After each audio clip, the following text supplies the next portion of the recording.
Michigan State Trooper. Michael Thompson had patrolled the E-75 corridor between Bay City and Saginaw for 14 years, witnessing everything from routine fender benders to multi-vehicle pileups that made national news. But nothing in his extensive experience had prepared him for the series of events that would begin on a bone-chilling January night in 2019, when the temperature hovered at -8 degrees Fahrenheit and wind gusts created conditions so severe that the National Weather Service had issued warnings urging all non-essential travel to cease immediately. At precisely 2:47 a.m. on January 15th, Thompson's radio crackled to life with a dispatch call that initially seemed routine. An abandoned vehicle on the southbound shoulder of E-75, approximately 3 miles north of exit 162. The wind chill factor had plummeted to nearly -30 degrees, creating conditions where exposed skin could suffer frostbite within minutes. Most sensible motorists had heeded the weather warnings and remained safely indoors, but Thompson and his fellow troopers continued their patrols, knowing that someone's life might depend on their presence during these dangerous conditions. Thompson's specially equipped Ford Explorer, designed specifically for Michigan's brutal winters, cut through the swirling snow as he responded to the call. The vehicle's advanced traction control system and studded tires provided the grip necessary to navigate the treacherous road surface safely, while the heated interior protected him from the life-threatening cold outside. His dashboard-mounted camera automatically began recording as he approached the scene, a standard protocol that would later prove absolutely crucial to the investigation that followed. The abandoned vehicle was a late-model Honda Accord with Minnesota plates, positioned on the shoulder with its hazard lights still blinking weakly against the Arctic conditions. As Thompson conducted his initial walkthrough, several details immediately struck him as highly unusual and deeply troubling. The car's engine was still warm to the touch, suggesting it had been running within the past hour, yet the keys were completely missing from the ignition. The driver's door stood slightly ajar, allowing the brutal cold to penetrate the vehicle's interior, but there were no signs of struggle, violence, or any indication that the driver had been forced to abandon the vehicle under duress. "Dispatch, this is Unit 47, Thompson radioed, his breath creating visible clouds in the frigid air despite the protection of his winter gear. "I'm at the scene of the abandoned vehicle. This is a 2017 Honda Accord, Minnesota license plate Charlie Delta 7492. Vehicle appears to have been recently occupied, but the driver is nowhere to be seen. Requesting a vehicle registration check and any available information about the registered owner." The response came back within minutes, delivered by dispatcher Amanda Foster, a 20-year veteran whose calm professionalism had guided officers through countless emergencies. "Unit 47. Vehicle is registered to Dakota Smith. White male, age 28, residence listed as Minneapolis, Minnesota. Subject is employed as a pharmaceutical sales representative with Medicor Solutions. No outstanding warrants, no history of mental health issues or prior missing persons reports. Vehicle registration is current, no liens or other complications noted." Thompson's training immediately kicked in as he began documenting the scene with methodical precision. His flashlight beam revealed that the vehicle's gas tank registered 3/4 full, completely ruling out the possibility that Smith had simply run out of fuel and walked to seek assistance. The car's trunk contained a neatly organized array of pharmaceutical samples and sales materials, along with a weekend bag that suggested Smith had been traveling for business purposes. Personal items including a cell phone charger, unopened bottles of water, and energy bars indicated that this had been a planned trip rather than an emergency situation. What troubled Thompson most deeply was the complete absence of footprints in the snow around the vehicle. The shoulder of I-75 at this particular location consisted of graded gravel that accumulated snow throughout the winter months, creating a surface that would clearly show any human activity. Despite the continuing snowfall, which hadn't been heavy enough to completely obscure recent tracks, Thompson should have been able to identify at least partial impressions if someone had exited the vehicle and walked away. Instead, the snow around the Honda appeared completely undisturbed, as if Dakota Smith had simply vanished from behind the steering wheel without ever opening the door. Thompson spent nearly an hour documenting every aspect of the scene, photographing the vehicle from multiple angles, checking for any signs of mechanical failure that might explain the abandonment, and searching the immediate area for any clues about Smith's whereabouts. The car's interior revealed no signs of struggle. The seat was properly adjusted for someone of Smith's height. The mirrors were positioned correctly, and personal belongings were arranged as they would be during normal travel. The temperature continued to drop as Thompson completed his initial investigation, and he knew that if Smith was somewhere out in these conditions without proper shelter, survival time would be measured in minutes rather than hours. He requested a tow truck for the abandoned vehicle and filed his initial report as a missing person case with circumstances pending further investigation. Standard protocol required him to check local hospitals, contact Smith's emergency contacts, and coordinate with the Minnesota State Patrol to determine if Smith had any history of similar incidents or mental health issues that might explain a voluntary disappearance. As the tow truck arrived and began the process of removing Smith's vehicle from the dangerous highway shoulder, Thompson made detailed notes about the exact location, weather conditions, and every observation he had made during his investigation. His report noted the unusual absence of footprints, the missing keys, and the fact that Smith appeared to have vanished without taking any of his personal belongings, including his wallet, which contained several $100s in cash and all his identification. The investigation might have proceeded along predictable lines, with Smith eventually classified as a voluntary missing person who had chosen to abandon his vehicle and disappear for personal reasons, if not for what happened exactly 7 days later under eerily similar circumstances that would force Thompson to confront the possibility that something far more sinister was occurring along his patrol route. Exactly 1 week after Dakota Smith's disappearance, on January 22, 2019, at 3:15 a.m., Thompson found himself responding to what initially appeared to be an identical situation. Another abandoned vehicle call on I-75, this time approximately 2 miles south of the previous incident's location. The weather conditions were remarkably similar, with temperatures below zero and intermittent snow squalls creating hazardous driving conditions that had once again prompted official warnings against unnecessary travel. The second vehicle was a Toyota Camry with Ohio plates, registered to Austin Hayes, a 31-year-old insurance adjuster from Cincinnati.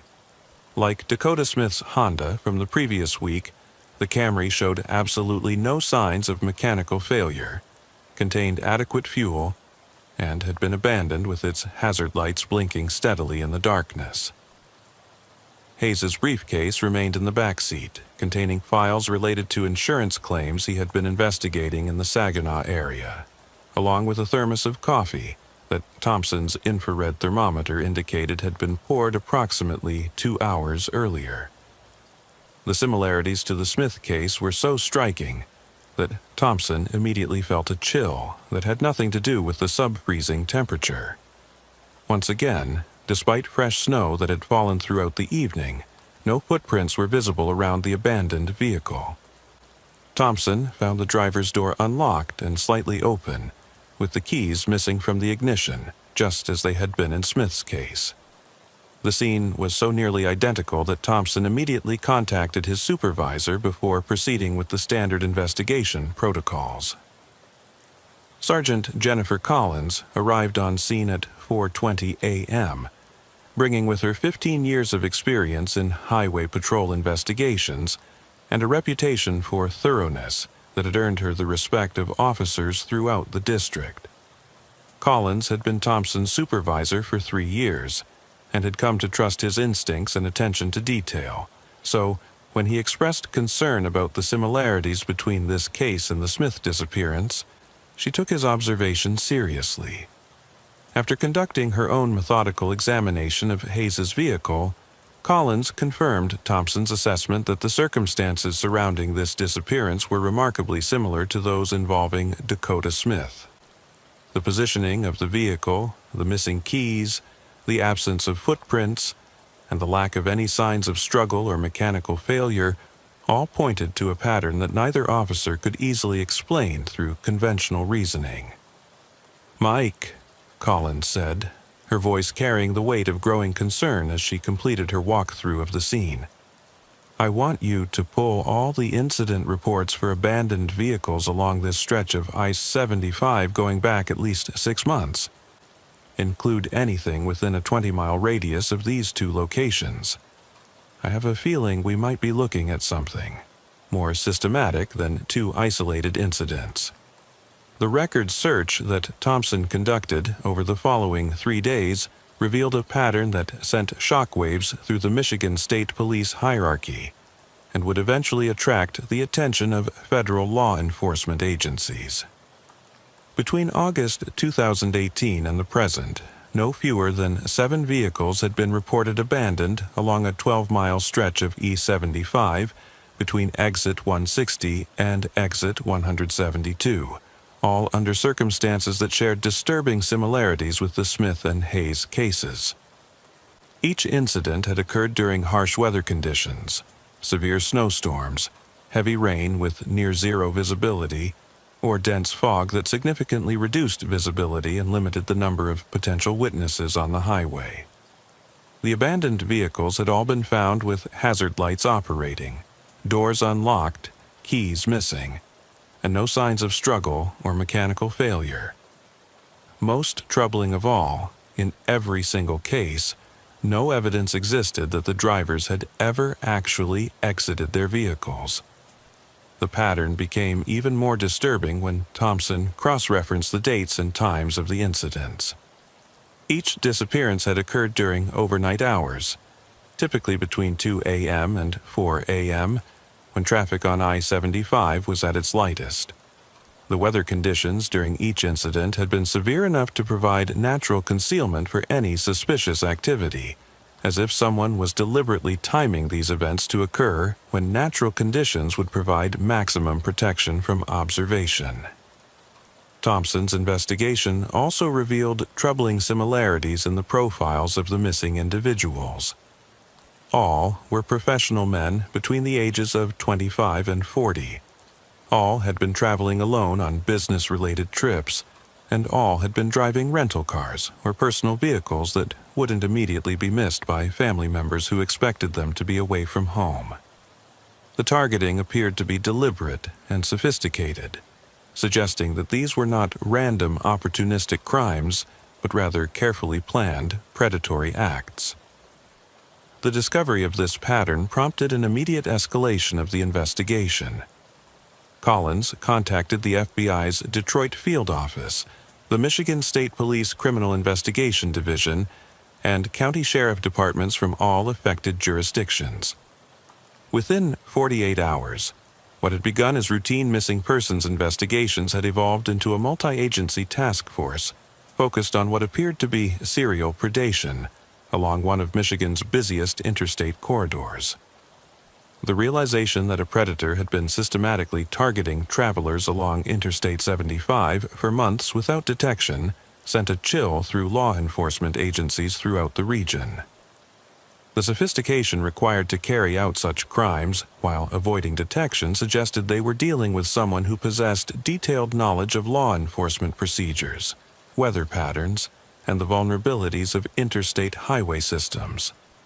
The formation of the I-75 Corridor Task Force was announced on February 1, 2019, following an emergency meeting between Michigan State Police leadership, the FBI's Detroit Field Office, and sheriff departments from Bay, Saginaw, and Genesee counties. The task force represented one of the most comprehensive interstate criminal investigation efforts in Michigan's history, bringing together expertise from multiple agencies to confront what appeared to be a sophisticated and methodical predator.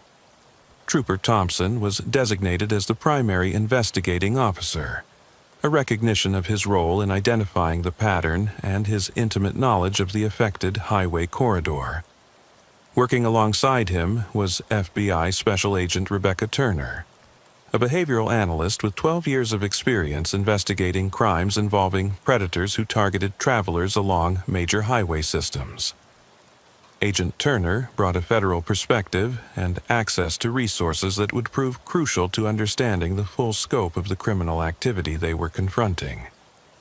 During their first joint briefing at the Michigan State Police headquarters in East Lansing, Agent Turner outlined a preliminary profile based on the available evidence that would guide much of their subsequent investigation. Her analysis painted a disturbing picture of an organized offender who had studied law enforcement procedures, weather patterns, and the psychology of interstate travel to create an almost perfect predatory system. "What we're dealing with here," Turner explained to the assembled task force members, "is an exceptionally organized predator who has identified this stretch of I-75 as an optimal hunting ground. The timing of these incidents during severe weather suggests not just careful planning, but sophisticated understanding of how weather conditions affect both law enforcement response times and the likelihood of witnesses. The lack of physical evidence points to someone with extensive knowledge of forensic investigation techniques and crime scene management." Turner's analysis continued with observations that would prove prophetic as the investigation developed. Most importantly, the fact that we're not finding bodies strongly suggests that these disappearances serve a purpose beyond simple murder. We need to be prepared for the possibility that we're dealing with human trafficking, forced labor, identity theft, or some other form of extended captivity that requires keeping the victims alive for extended periods. The task force's investigative approach was comprehensive and methodical. Thompson was assigned to coordinate with local businesses along the I-75 corridor, truck stops, gas stations, restaurants, and hotels to identify any witnesses who might have observed suspicious activity during the time frames when the disappearances occurred. This required visiting every commercial establishment within a 50-mile radius of the affected area, a time-consuming process that nevertheless yielded crucial intelligence about the predator's methods. Agent Turner focused on the behavioral analysis and victimology aspects of the investigation, working to understand why these particular individuals had been targeted and what common factors might have made them vulnerable to predation. Her investigation revealed disturbing patterns in how the victims had been selected, suggesting that the predator had been conducting surveillance of potential targets before making contact. The breakthrough in their investigation came from an unexpected source. Hunter Brooks, a long-haul trucker who had been making regular runs between Detroit and Grand Rapids for the past 3 years. Brooks contacted the task force tip line after seeing news reports about the missing persons investigation, explaining that he had witnessed something unusual on multiple occasions while driving the I-75 corridor during nighttime hours in severe weather conditions. "I've seen him at least 3 times now, maybe 4, Brooks told Thompson during their interview at a truck stop near exit 164, his weathered hands wrapped around a cup of coffee as he recalled the incidents that had been troubling him for months. Always during the worst weather, blizzards, ice storms, that kind of thing. Always in the same general area, maybe a 5 or 6 mile stretch of highway. Guy stands on the shoulder wearing what looks like a perfect state police uniform, waves drivers over, like he's conducting some kind of safety checkpoint or emergency assistance." Brooks's description became more detailed as Thompson encouraged him to recall every aspect of what he had observed. "First time I saw him, I thought it was completely legitimate. You know how troopers will sometimes set up safety checks during bad weather, making sure people have proper equipment, checking if anyone needs assistance. But something about the way this guy moved, the way he positioned himself relative to the traffic flow, it didn't feel right. Too deliberate, too practiced, if that makes sense. The trucker's observations provided the task force with their first concrete description of a suspect. Brooks described a white male, approximately 6 feet tall, and appearing to be in his 40s, wearing what appeared to be an authentic Michigan State Police winter uniform, complete with reflective vest, campaign hat, and all the appropriate insignia. Most importantly, Brooks had observed this individual operating a vehicle that strongly resembled a police cruiser, but lacked the distinctive markings, light configuration, and equipment of official Michigan State Police patrol units.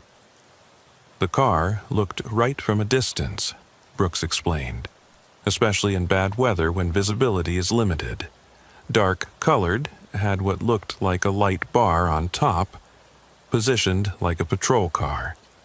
But when I got closer one time, something about it seemed off. Couldn't put my finger on exactly what, but it just didn't look quite right.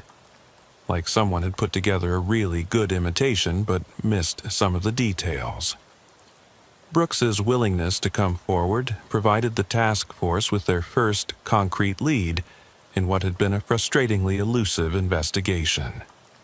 His description of the suspect's methods, using severe weather conditions for concealment, positioning himself to appear as legitimate law enforcement, and operating a convincing replica of a police vehicle, confirmed many of the theories that Turner and Thompson had developed about their predator's sophistication and planning. The revelation that their predator was impersonating a Michigan State trooper added an entirely new dimension to the investigation, and explained many of the puzzling aspects of the disappearances.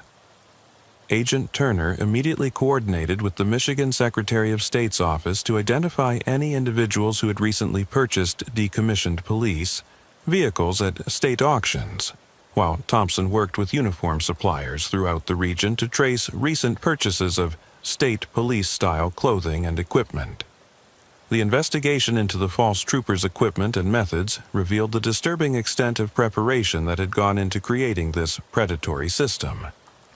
Over the past 18 months, 3 different individuals had purchased former police vehicles at state auctions, all paying in cash and providing addresses that subsequent investigation revealed to be completely fictitious. The vehicles included 2 Crown Victoria police interceptors and 1 Chevrolet Tahoe, all of which had been retired from various Michigan law enforcement agencies. Similarly, multiple uniform suppliers reported unusual orders for Michigan State Police-style clothing from buyers who claimed to be involved in security work, theatrical productions, or law enforcement training programs. The orders had been placed using different names and payment methods, but the shipping addresses all traced to mail forwarding services or temporary rental properties, suggesting a systematic effort to avoid creating traceable connections between the purchases and the actual buyer. Most troubling was the discovery that someone had been methodically studying Michigan State Police procedures and protocols with an attention to detail that went far beyond casual observation.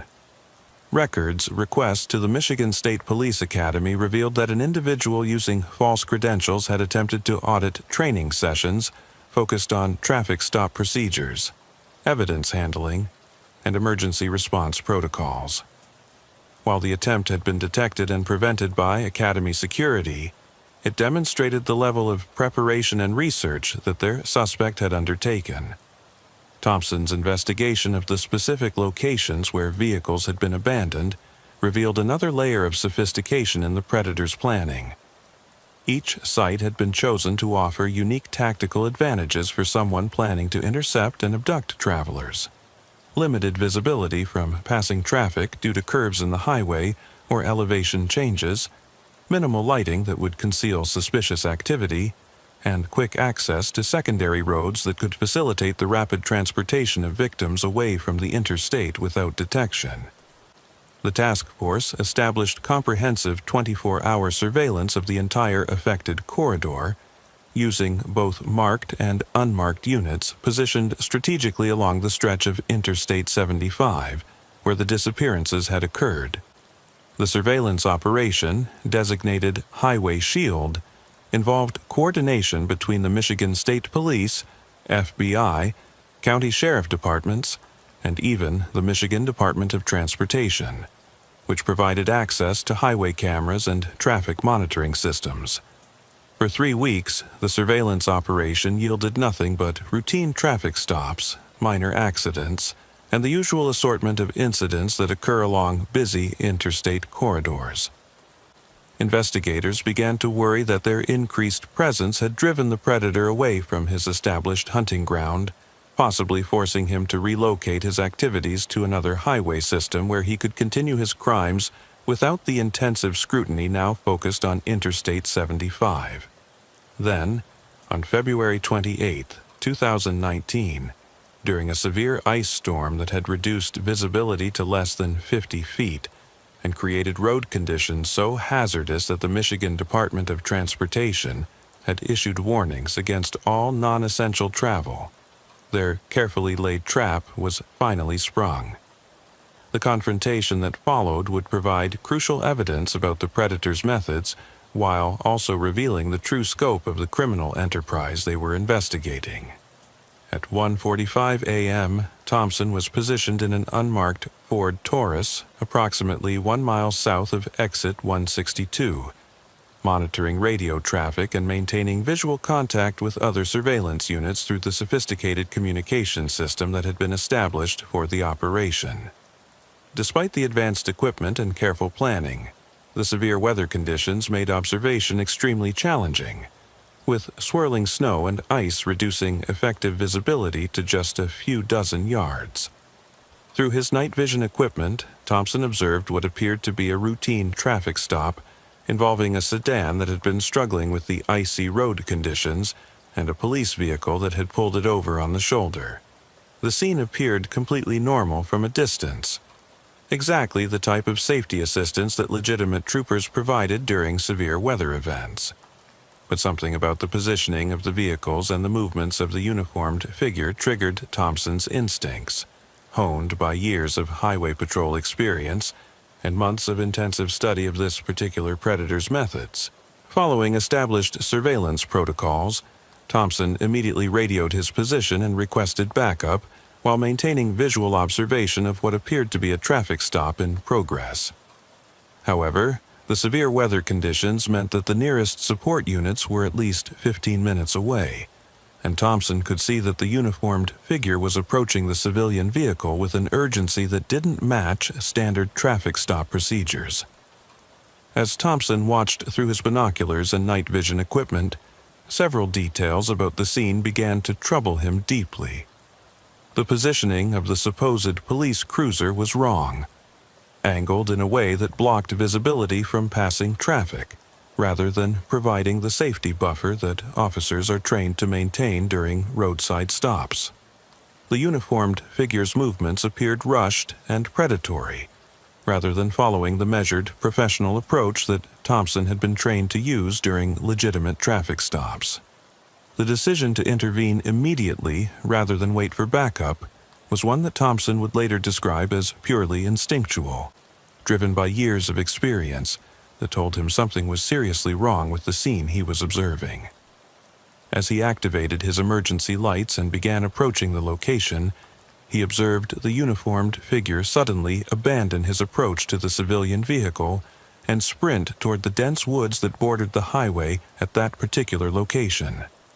Thompson's intervention came just in time to prevent what would certainly have been another disappearance.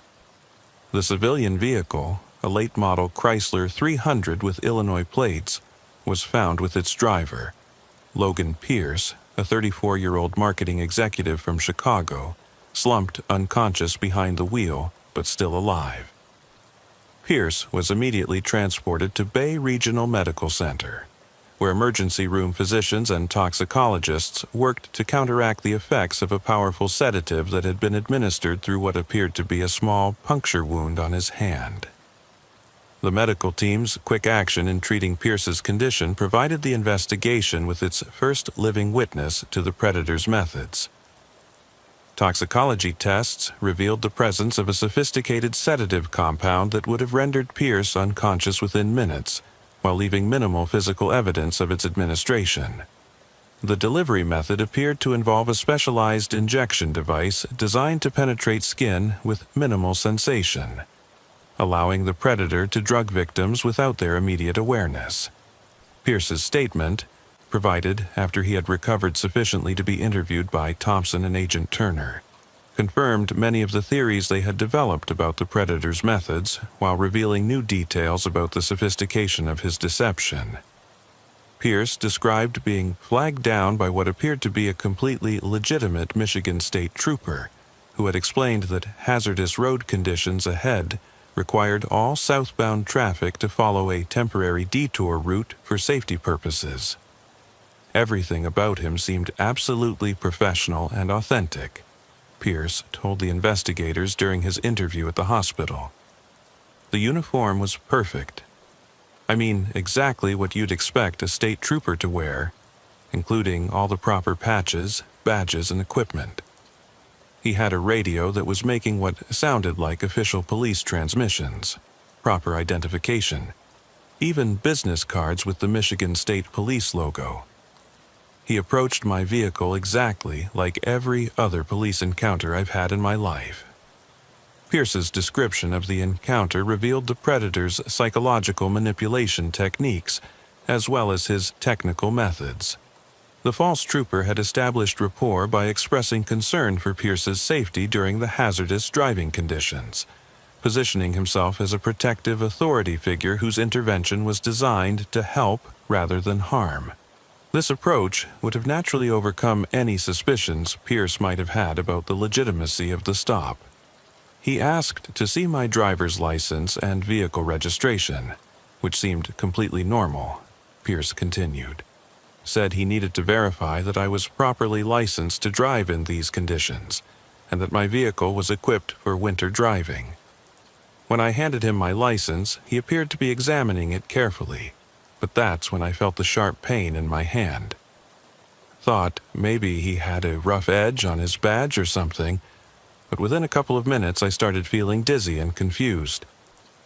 The physical evidence recovered from the scene of Pierce's near abduction provided the task force with their first concrete forensic material related to the predator's activities.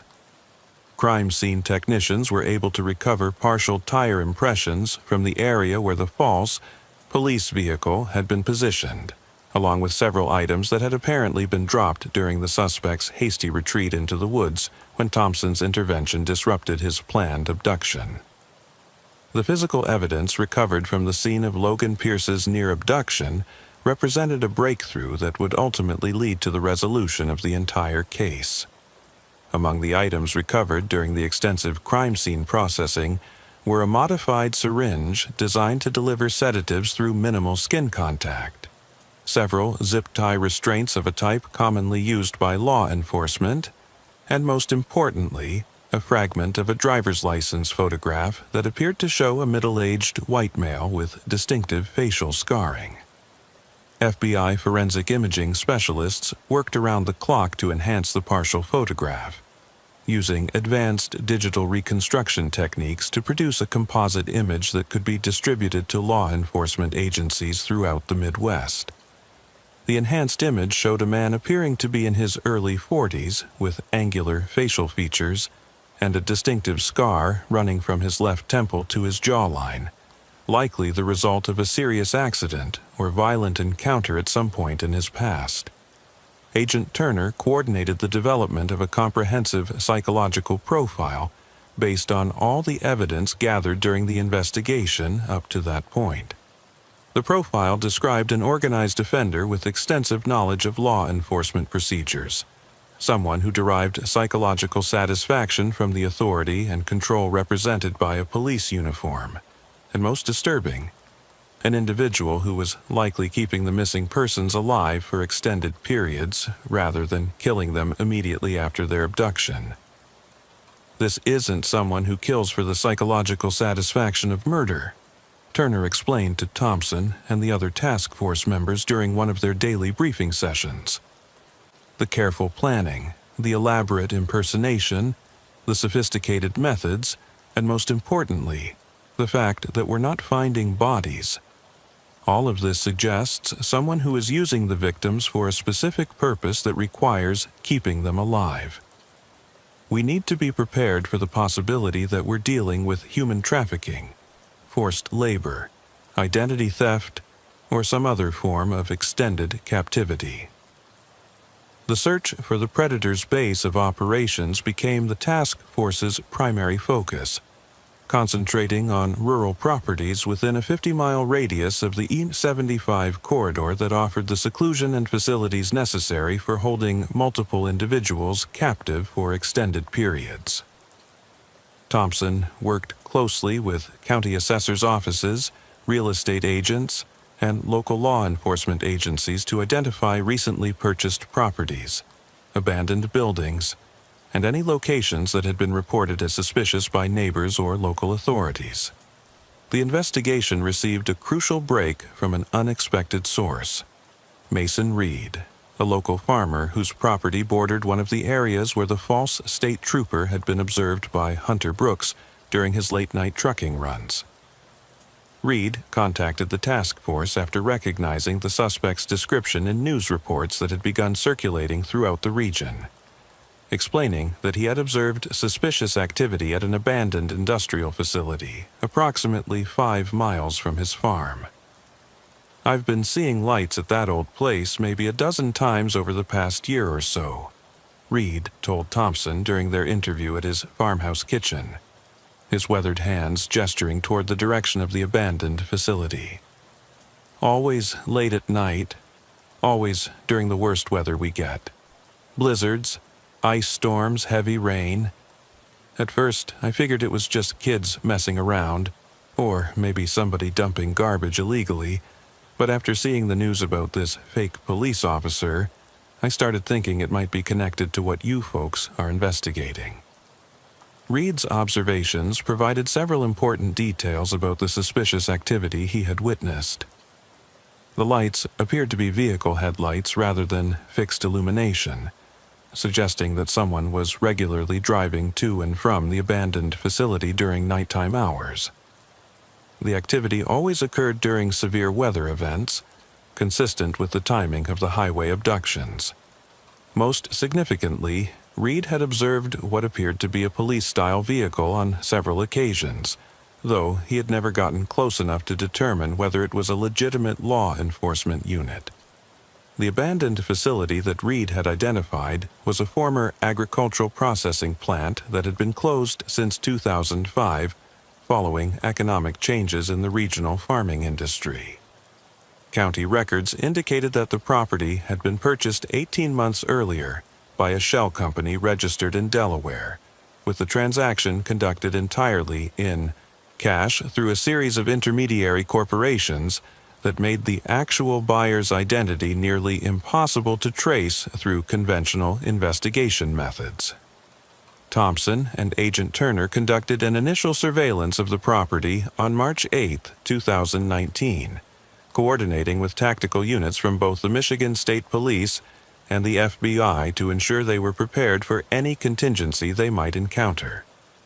The facility appeared completely deserted during daylight hours, showing no signs of recent activity or current occupation. However, thermal imaging equipment detected heat signatures consistent with human occupation in what appeared to be the main building's basement level. The decision to conduct a tactical raid on the abandoned facility required extensive planning and coordination due to the strong possibility that missing persons were being held inside the building.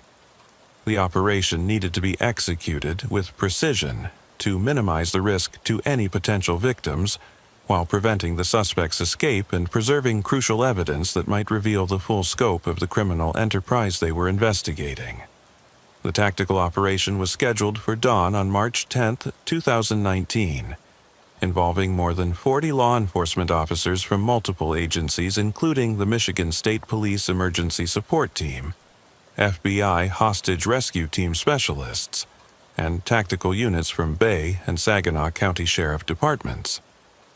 The raid was planned to approach the facility from multiple directions simultaneously, with specific teams assigned to secure potential escape routes, establish perimeter control, and conduct the actual building entry and search operations. What the tactical teams discovered inside the abandoned facility exceeded even Agent Turner's most disturbing projections based on her psychological profile of their suspect. The building's basement level had been extensively modified and converted into a series of holding cells, each equipped with basic amenities including cots, chemical toilets, and water supplies, but secured with industrial-grade locks and reinforced steel doors that would have made escape impossible without outside assistance. 5 of the 7 missing travelers who had disappeared from the Inner 75 corridor were found alive, but in various states of physical and psychological distress that would require extensive medical treatment and psychological counseling. Dakota Smith, the pharmaceutical sales representative whose disappearance had initiated the entire investigation, had been held captive for nearly 2 months and showed signs of severe weight loss and psychological trauma. Austin Hayes, the insurance adjuster, whose disappearance had led Thompson to recognize the pattern, displayed symptoms of prolonged malnutrition and what psychologists would later diagnose as acute stress disorder. 3 additional victims, Casey Morgan, a software developer from Indiana, Jordan Phillips, a real estate agent from Illinois, and Riley Parker, a nurse from Ohio, were found in similarly dire condition but alive and coherent enough to provide initial statements about their captivity. Each victim had been held in individual cells with minimal contact with the others, creating psychological isolation that had been part of their captor's method of maintaining control over them. The most disturbing discovery was the extensive documentation that the captor had maintained about each victim throughout their period of captivity. Detailed files contained personal information that had been extracted through systematic interrogation, including family details, financial information, employment records, and social security numbers. The files also included documentation of the captor's attempts to assume their identities for various fraudulent purposes, including credit card applications, loan documents, and even attempts to access their employment benefits. The facility also contained sophisticated equipment for creating false identification documents, including professional-grade photography equipment, laminating machines, and computer systems loaded with software designed for document manipulation and forgery. Bank records and financial documents found throughout the facility indicated that the captor had been systematically accessing the victims' bank accounts and credit information, generating thousands of dollars through identity theft while they remained in captivity. Perhaps most chilling was the discovery of detailed plans for expanding the operation, including architectural drawings for additional holding facilities and correspondence with individuals in other states who appeared to be operating similar criminal enterprises. The scope of the planned expansion suggested that their suspect had been working to create a network of abduction and identity theft operations along major interstate highway corridors throughout the Midwest. The suspect, who had evaded capture during the initial raid by escaping through a concealed tunnel system that connected the main facility to an abandoned storm drain, was identified through fingerprints found throughout the facility as Garrett Walsh, a 43-year-old former security guard with an extensive criminal history spanning multiple states.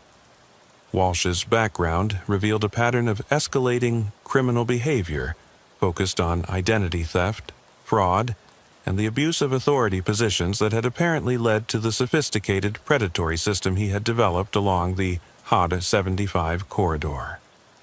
Walsh's criminal history included previous convictions for identity theft in Ohio and Indiana, along with several charges related to impersonating law enforcement officers that had resulted in relatively minor penalties. He had been dismissed from multiple security guard positions for misconduct involving the abuse of his limited authority, including incidents where he had detained individuals without proper justification and had been accused of stealing personal information from people he encountered during his security duties. The investigation into Walsh's background revealed that he had been systematically studying law enforcement procedures for several years, attending public safety seminars, purchasing law enforcement training materials, and even attempting to apply to several police academies before his criminal history prevented his acceptance into any legitimate law enforcement training program. His obsession with law enforcement authority had apparently evolved into the elaborate impersonation scheme that allowed him to prey on interstate travelers with minimal risk of detection. Walsh was eventually apprehended 3 days after the facility raid when he attempted to access a storage unit registered under one of his false identities. Surveillance teams had identified several properties associated with Walsh's various aliases, and his capture came when he triggered motion sensors at a self-storage facility where he had apparently maintained backup equipment and documentation for his criminal activities.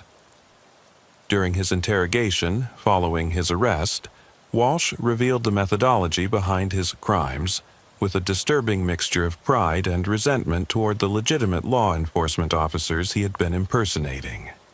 His detailed confession provided insights into the psychological motivations driving his criminal behavior, and revealed information about additional victims and criminal activities that the investigation had not yet discovered. People automatically trust the uniform, Walsh told investigators during one of his lengthy interrogation sessions, displaying an attitude that combined arrogance with deep-seated resentment toward authority figures. You put on a badge, and suddenly everyone believes everything you say, follows every instruction you give. They'll get out of their cars in the middle of a blizzard, hand over their identification, answer any question you ask. It's amazing how much power people will voluntarily hand over to someone they think represents legitimate authority. Walsh's detailed descriptions of his methods revealed the sophisticated psychological manipulation techniques he had developed to overcome his victims' natural caution and resistance. He had studied law enforcement training materials to learn proper procedures for conducting traffic stops, had practiced official-sounding radio communications, and had even memorized portions of the Michigan Vehicle Code to be able to cite specific violations when questioned by suspicious motorists. The scope of Walsh's criminal activities extended far beyond the 7 confirmed abductions along the I-75 corridor. His records indicated that he had been studying similar highway systems throughout the Midwest, with evidence linking him to numerous identity theft cases in Ohio, Indiana, Illinois, and Wisconsin. Financial records suggested that his criminal enterprise had generated more than $200,000 through fraudulent credit accounts, loan applications, and direct theft from his victims' financial accounts. The testimony provided by the 5 survivors of Walsh's criminal enterprise revealed the horrifying psychological manipulation and systematic abuse they had endured during their captivity. Each victim's account provided crucial details about Walsh's methods while demonstrating the profound trauma that would require years of recovery and rehabilitation. Dakota Smith, whose disappearance had initiated the investigation, provided the most detailed account of the initial abduction process and the early stages of captivity. Smith described how Walsh had approached his vehicle during the January blizzard, presenting himself as a concerned state trooper who was conducting safety checks on vehicles traveling in dangerous conditions. The false officer had been completely convincing, displaying proper identification, using appropriate law enforcement terminology, and demonstrating what appeared to be genuine concern for Smith's welfare. He seemed like every other police officer I'd ever encountered, Smith told Thompson and Agent Turner during his debriefing at the hospital where he was receiving medical treatment. Professional demeanor, proper uniform, even had business cards with the Michigan State Police logo. He asked about my destination, whether I had emergency supplies in my vehicle, all the questions you'd expect during a weather-related safety stop. I never had any reason to suspect he wasn't legitimate until I felt the needle go into my hand. Smith's account of his captivity revealed Walsh's systematic approach to extracting personal information from his victims. Rather than using physical torture or extreme coercion, Walsh had employed sophisticated psychological manipulation techniques designed to make his victims believe that cooperation would lead to their eventual release. He had presented himself as someone who was being paid by criminal organizations to obtain specific information, suggesting that the victim's compliance would satisfy his employers and result in their freedom. He convinced me that he was just a middleman, Smith explained, his voice still showing the effects of prolonged stress and trauma. Said that certain people wanted information about my work, my clients, my financial situation, and that once he had what they needed, I'd be released unharmed. He made it seem like a business transaction rather than a kidnapping.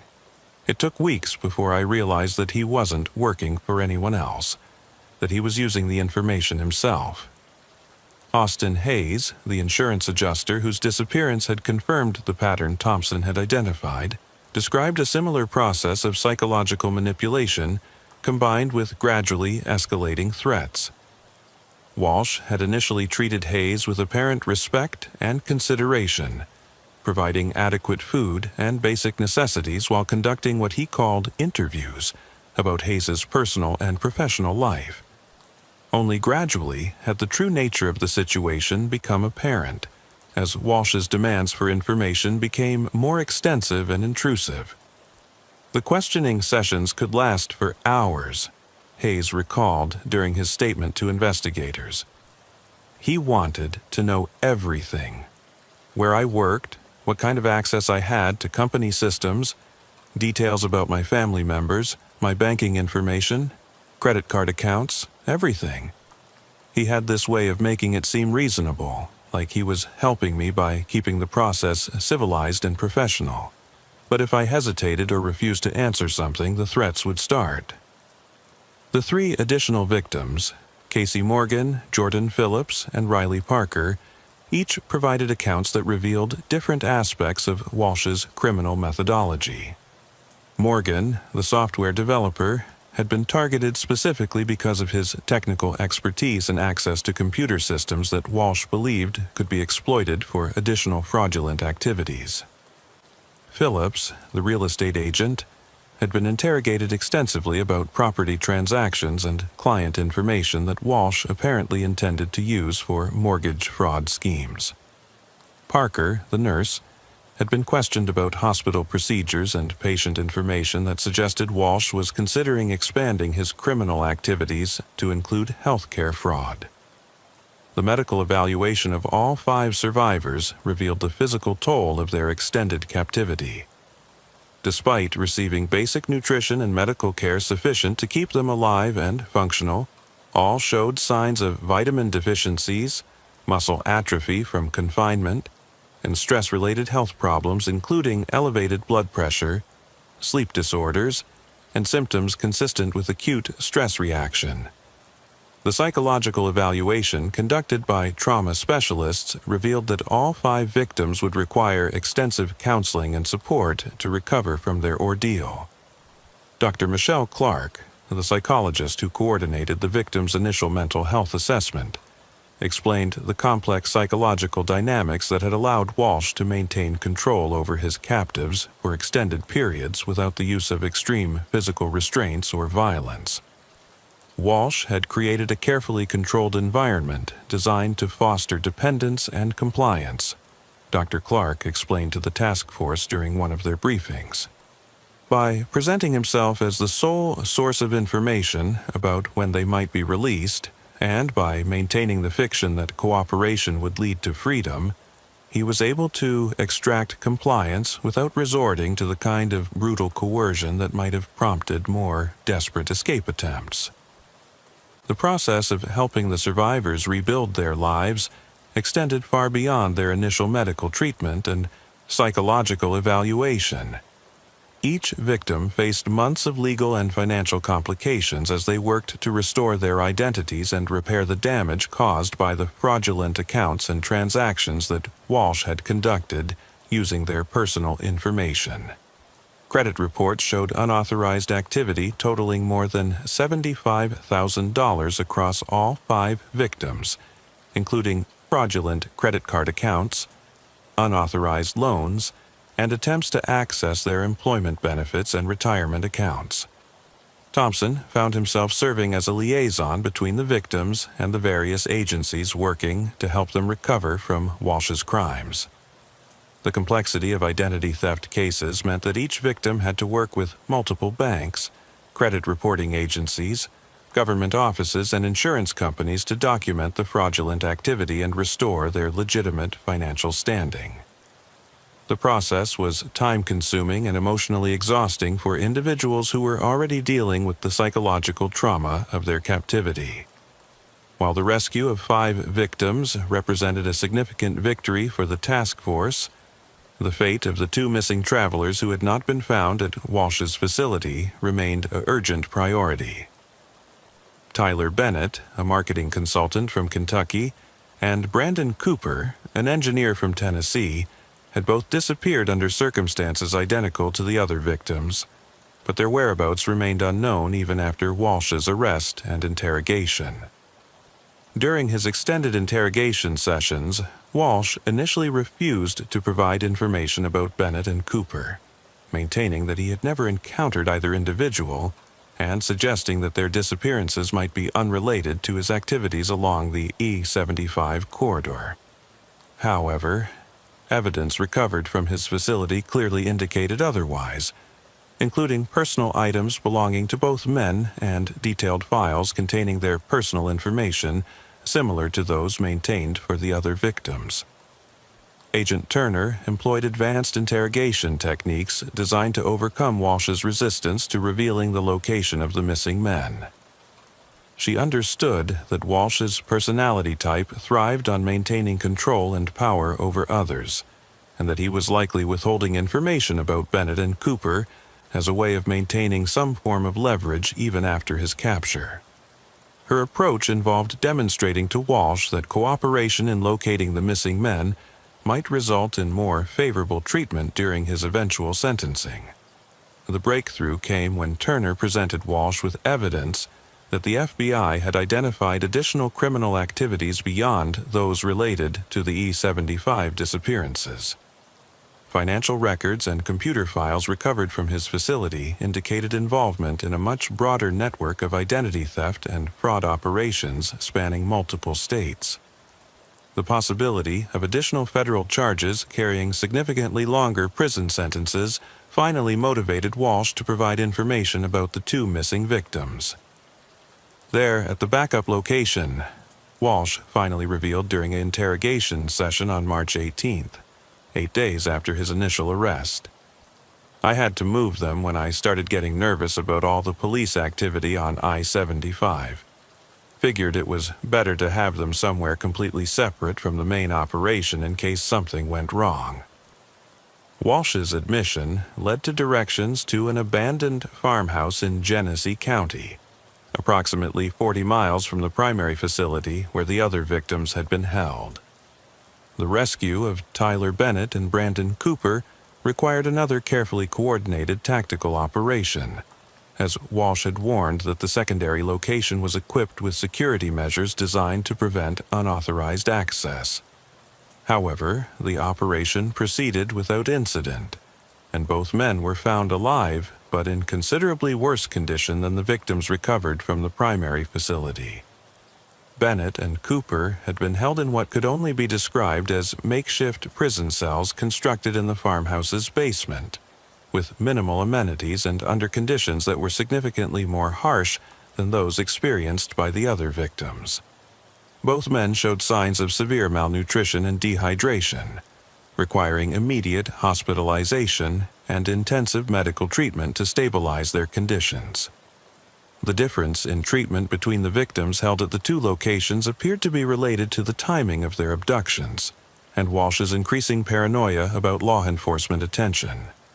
Bennett and Cooper had been moved to the secondary facility when Walsh began to suspect that his activities were being investigated, and the inferior conditions at the backup location reflected his focus on maintaining operational security rather than preserving the victim's long-term health and usefulness for identity theft purposes. Dr. Stephanie Moore, the emergency physician who coordinated Bennett and Cooper's initial treatment, explained that both men had been close to requiring life-saving intervention when they were discovered. Their conditions were considerably more critical than the other victims, Dr. Moore told investigators. They showed signs of severe dehydration, malnutrition, and what appeared to be early stages of organ dysfunction related to prolonged stress and inadequate nutrition.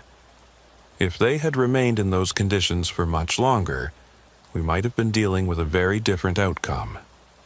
The recovery of all 7 victims alive represented an unprecedented success for the task force and provided complete closure for the families who had endured months of uncertainty about their loved ones' fates.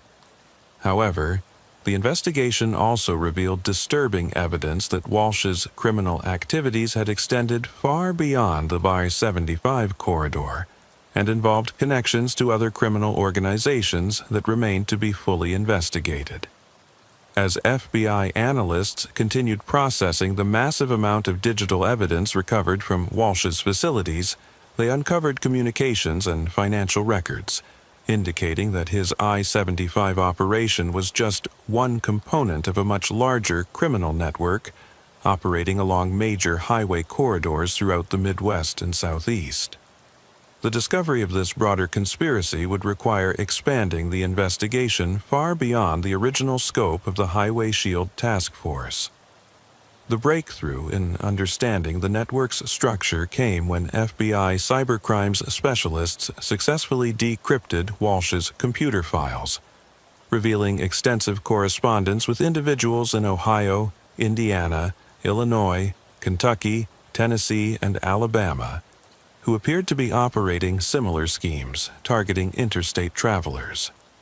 These communications detailed coordination of timing between different operations, sharing of intelligence about law enforcement patrol patterns, and exchange of victim information that suggested a sophisticated level of criminal organization. Agent Turner coordinated with FBI field offices in 7 different states to begin identifying and investigating the network members whose identities had been revealed through Walsh's communications.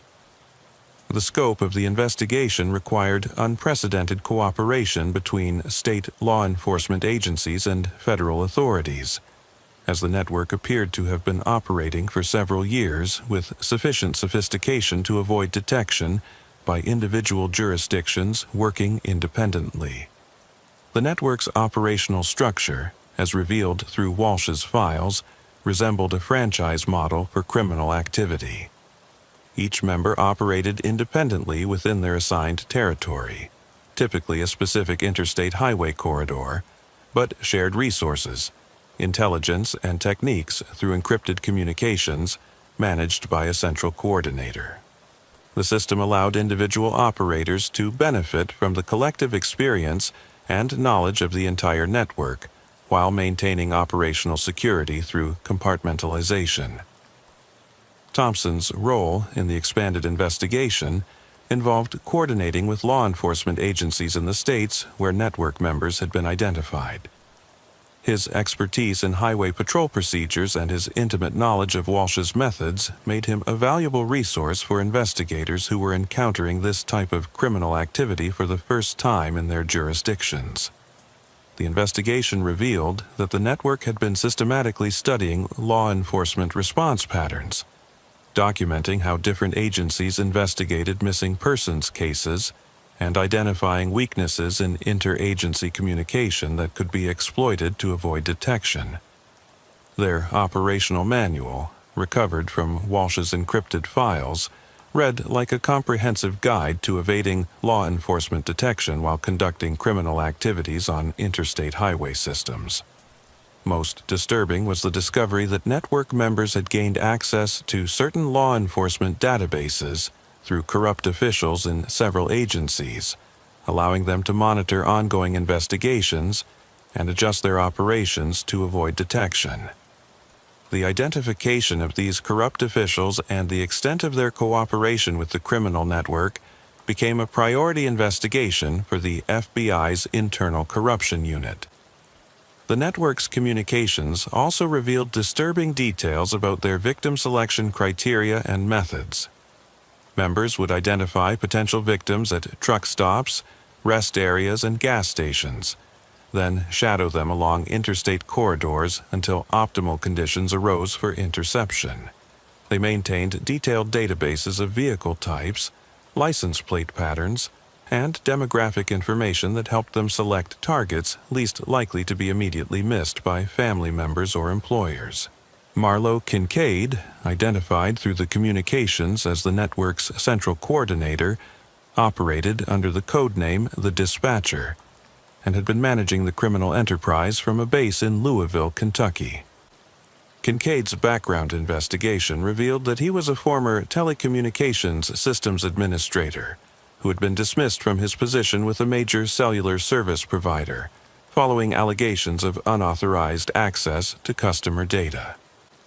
The arrest of Kincaid and the simultaneous raids on facilities operated by network members across 7 states represented one of the largest coordinated law enforcement operations in recent history. Operation Highway Shield, as the expanded investigation was designated, involved more than 300 law enforcement officers and resulted in the discovery of additional victims and criminal enterprises that investigators had not previously suspected. The arrest of Marlo Kincaid at his Louisville residence yielded a treasure trove of information that revealed the true scope of the criminal network that had been operating along America's interstate highway system. Kincaid's computers contained detailed records of more than 200 victims across multiple states, along with financial data showing that the network had generated millions of dollars through identity theft, fraud, and what appeared to be human trafficking operations conducted over a period of nearly 8 years. Kincaid's operation was far more sophisticated than even Agent Turner's most pessimistic projections had suggested. He had maintained detailed psychological profiles of network members, using this information to manipulate and control their activities while insulating himself from direct participation in the actual crimes. His files revealed that he had been recruiting new members through careful cultivation of individuals with criminal backgrounds, financial difficulties, and psychological profiles that made them susceptible to his influence and control. The technical investigation of Kincaid's communication system revealed advanced encryption and security measures that had allowed the network to operate for years without detection by law enforcement monitoring systems. Kincaid had used his expertise in telecommunications to create a communication network that appeared to be routine business traffic to automated monitoring systems, while actually facilitating criminal coordination across multiple states. Thompson participated in the interrogation of Kincaid, providing insights into Walsh's specific methods and helping to identify connections between the OR-75 operations and the broader network activities. Kincaid's personality proved to be a fascinating study in criminal psychology. He displayed technical sophistication combined with manipulative abilities that had allowed him to maintain control over network members while avoiding direct involvement in violent crimes that might have attracted more aggressive law enforcement attention. Kincaid saw himself as running a business. Agent Turner explained to Thompson after one of their lengthy interrogation sessions with the network coordinator. In his mind, he was providing a service to network members by coordinating their activities and sharing intelligence that made their individual operations more successful. He had convinced himself that he wasn't directly responsible for the harm caused to victims because he wasn't personally involved in the abductions or identity theft activities. The financial investigation into the network's operations revealed a complex web of shell companies, cryptocurrency transactions, and international money transfers that had allowed them to profit from their crimes while avoiding detection by financial monitoring systems. Treasury Department analysts traced the movement of funds through dozens of accounts across multiple countries, uncovering a money laundering operation that was generating profits far beyond what the individual identity theft activities would have produced. The network had also been selling victims' personal information to other criminal organizations, expanding their impact far beyond the direct crimes committed against the individuals they had abducted.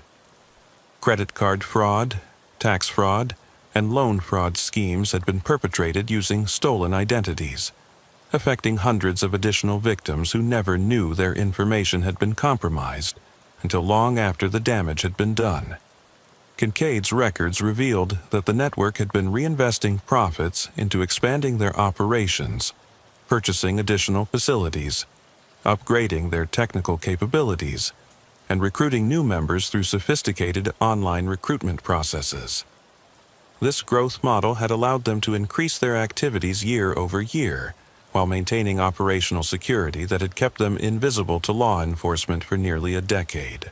The most chilling aspect of Kincaid's operation was the discovery of expansion plans that would have extended the network's activities to every major interstate highway corridor in the United States. His files contained detailed analysis of traffic patterns, law enforcement response times, and demographic data for potential target areas in more than 20 states. The scope of the planned expansion suggested that law enforcement had intervened just as the network was preparing to become a national-level criminal enterprise. The prosecution of the interstate highway predation network required coordination between multiple jurisdictions and presented unique challenges for the American legal system. Federal prosecutors worked with state attorneys general to ensure that the charges filed against network members would result in sentences commensurate with the scope and impact of their criminal activities. Garrett Walsh ultimately accepted a plea agreement that required him to provide complete cooperation with the ongoing investigation in exchange for avoiding the death penalty that federal prosecutors had been prepared to seek for his role in the network's activities. His detailed confession and testimony against other network members proved crucial in securing convictions across multiple jurisdictions, though his cooperation did not significantly reduce his sentence given the severity of his crimes. Walsh was sentenced to multiple life terms without the possibility of parole on federal charges, including kidnapping, identity theft, conspiracy, and operating a continuing criminal enterprise. The federal judge who imposed the sentence noted that Walsh's abuse of law enforcement symbols and public trust represented a particularly egregious aspect of his crimes that warranted the harshest possible punishment under federal law. Marlowe Kincaid's trial became a precedent-setting case for prosecuting criminal organizations that used advanced technology to coordinate interstate criminal activities. His conviction on charges of racketeering, conspiracy, operating a continuing criminal enterprise, and money laundering resulted in a sentence of 55 years in federal prison. The case established new legal frameworks for prosecuting individuals who coordinate criminal activities through encrypted communications while avoiding direct participation in violent crimes. Thompson testified in multiple trials across several states, providing crucial evidence about the network's operational methods and the impact of their crimes on victims and communities. His detailed documentation of crime scenes, victim statements, and investigative procedures proved essential in securing convictions against network members who might otherwise have been able to claim that they were operating independently rather than as part of a coordinated criminal organization.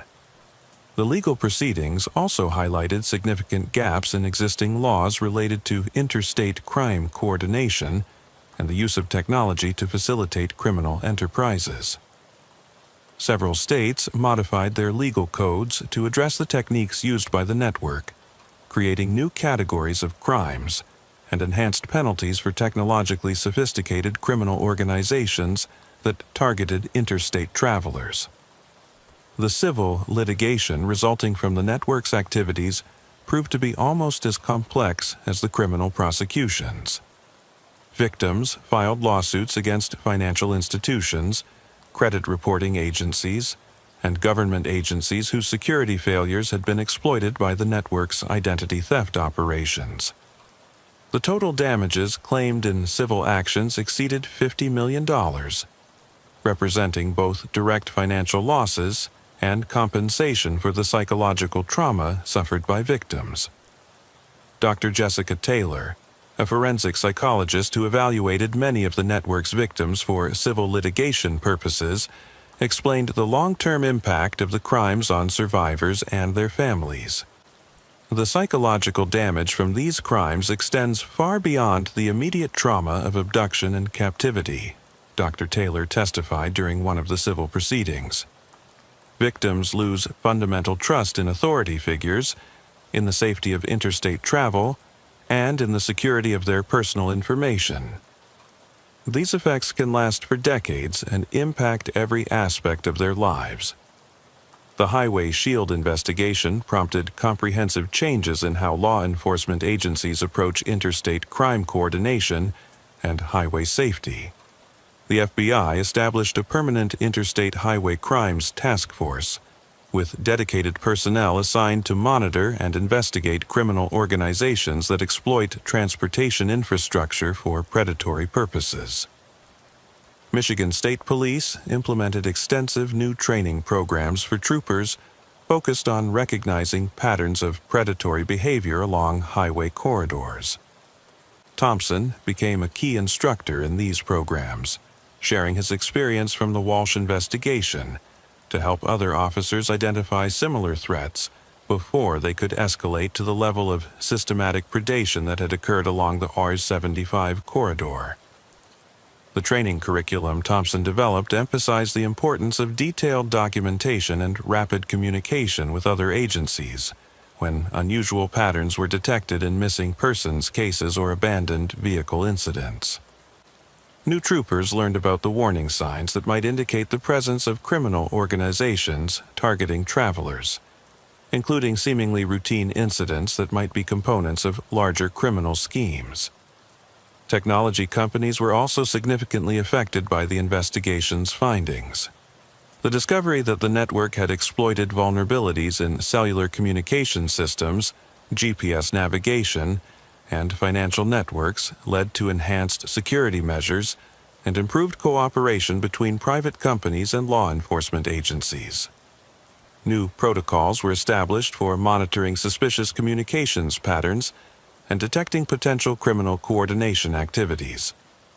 The investigation also led to improvements in information sharing between law enforcement agencies at all levels.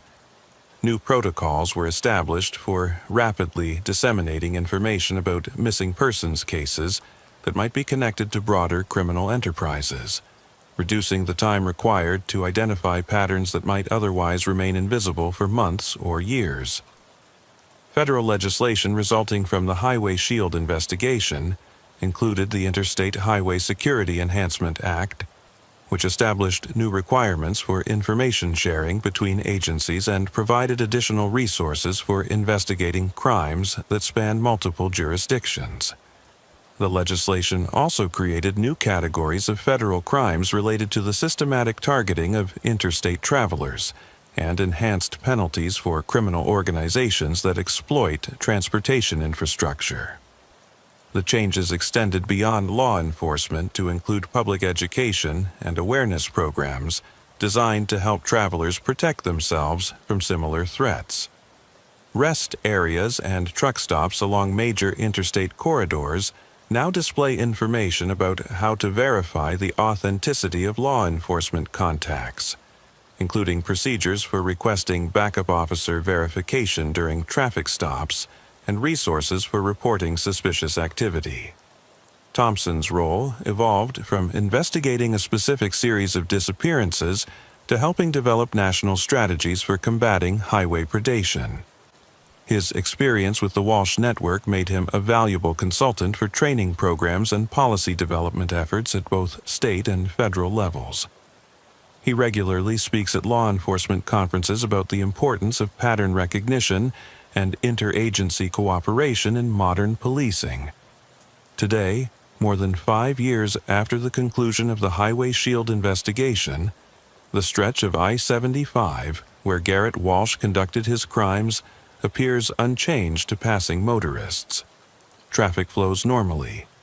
Emergency services respond promptly to legitimate incidents, and Michigan State Troopers continue their patrols with the same professional dedication that has always characterized the force. However, for those who lived through the investigation, and for the law enforcement community more broadly, the case represents a fundamental change in understanding the threats that can emerge along America's interstate highway system. Thompson continues his career with the Michigan State Police, though his duties now focus primarily on training and developing investigative protocols for complex interstate crimes. His patrol car carries additional equipment designed to help motorists verify his identity when requested, and he encourages citizens to use verification procedures whenever they have concerns about law enforcement encounters. The cards he carries now include QR codes that link to the Michigan State Police website, allowing citizens to instantly verify his credentials through their mobile devices.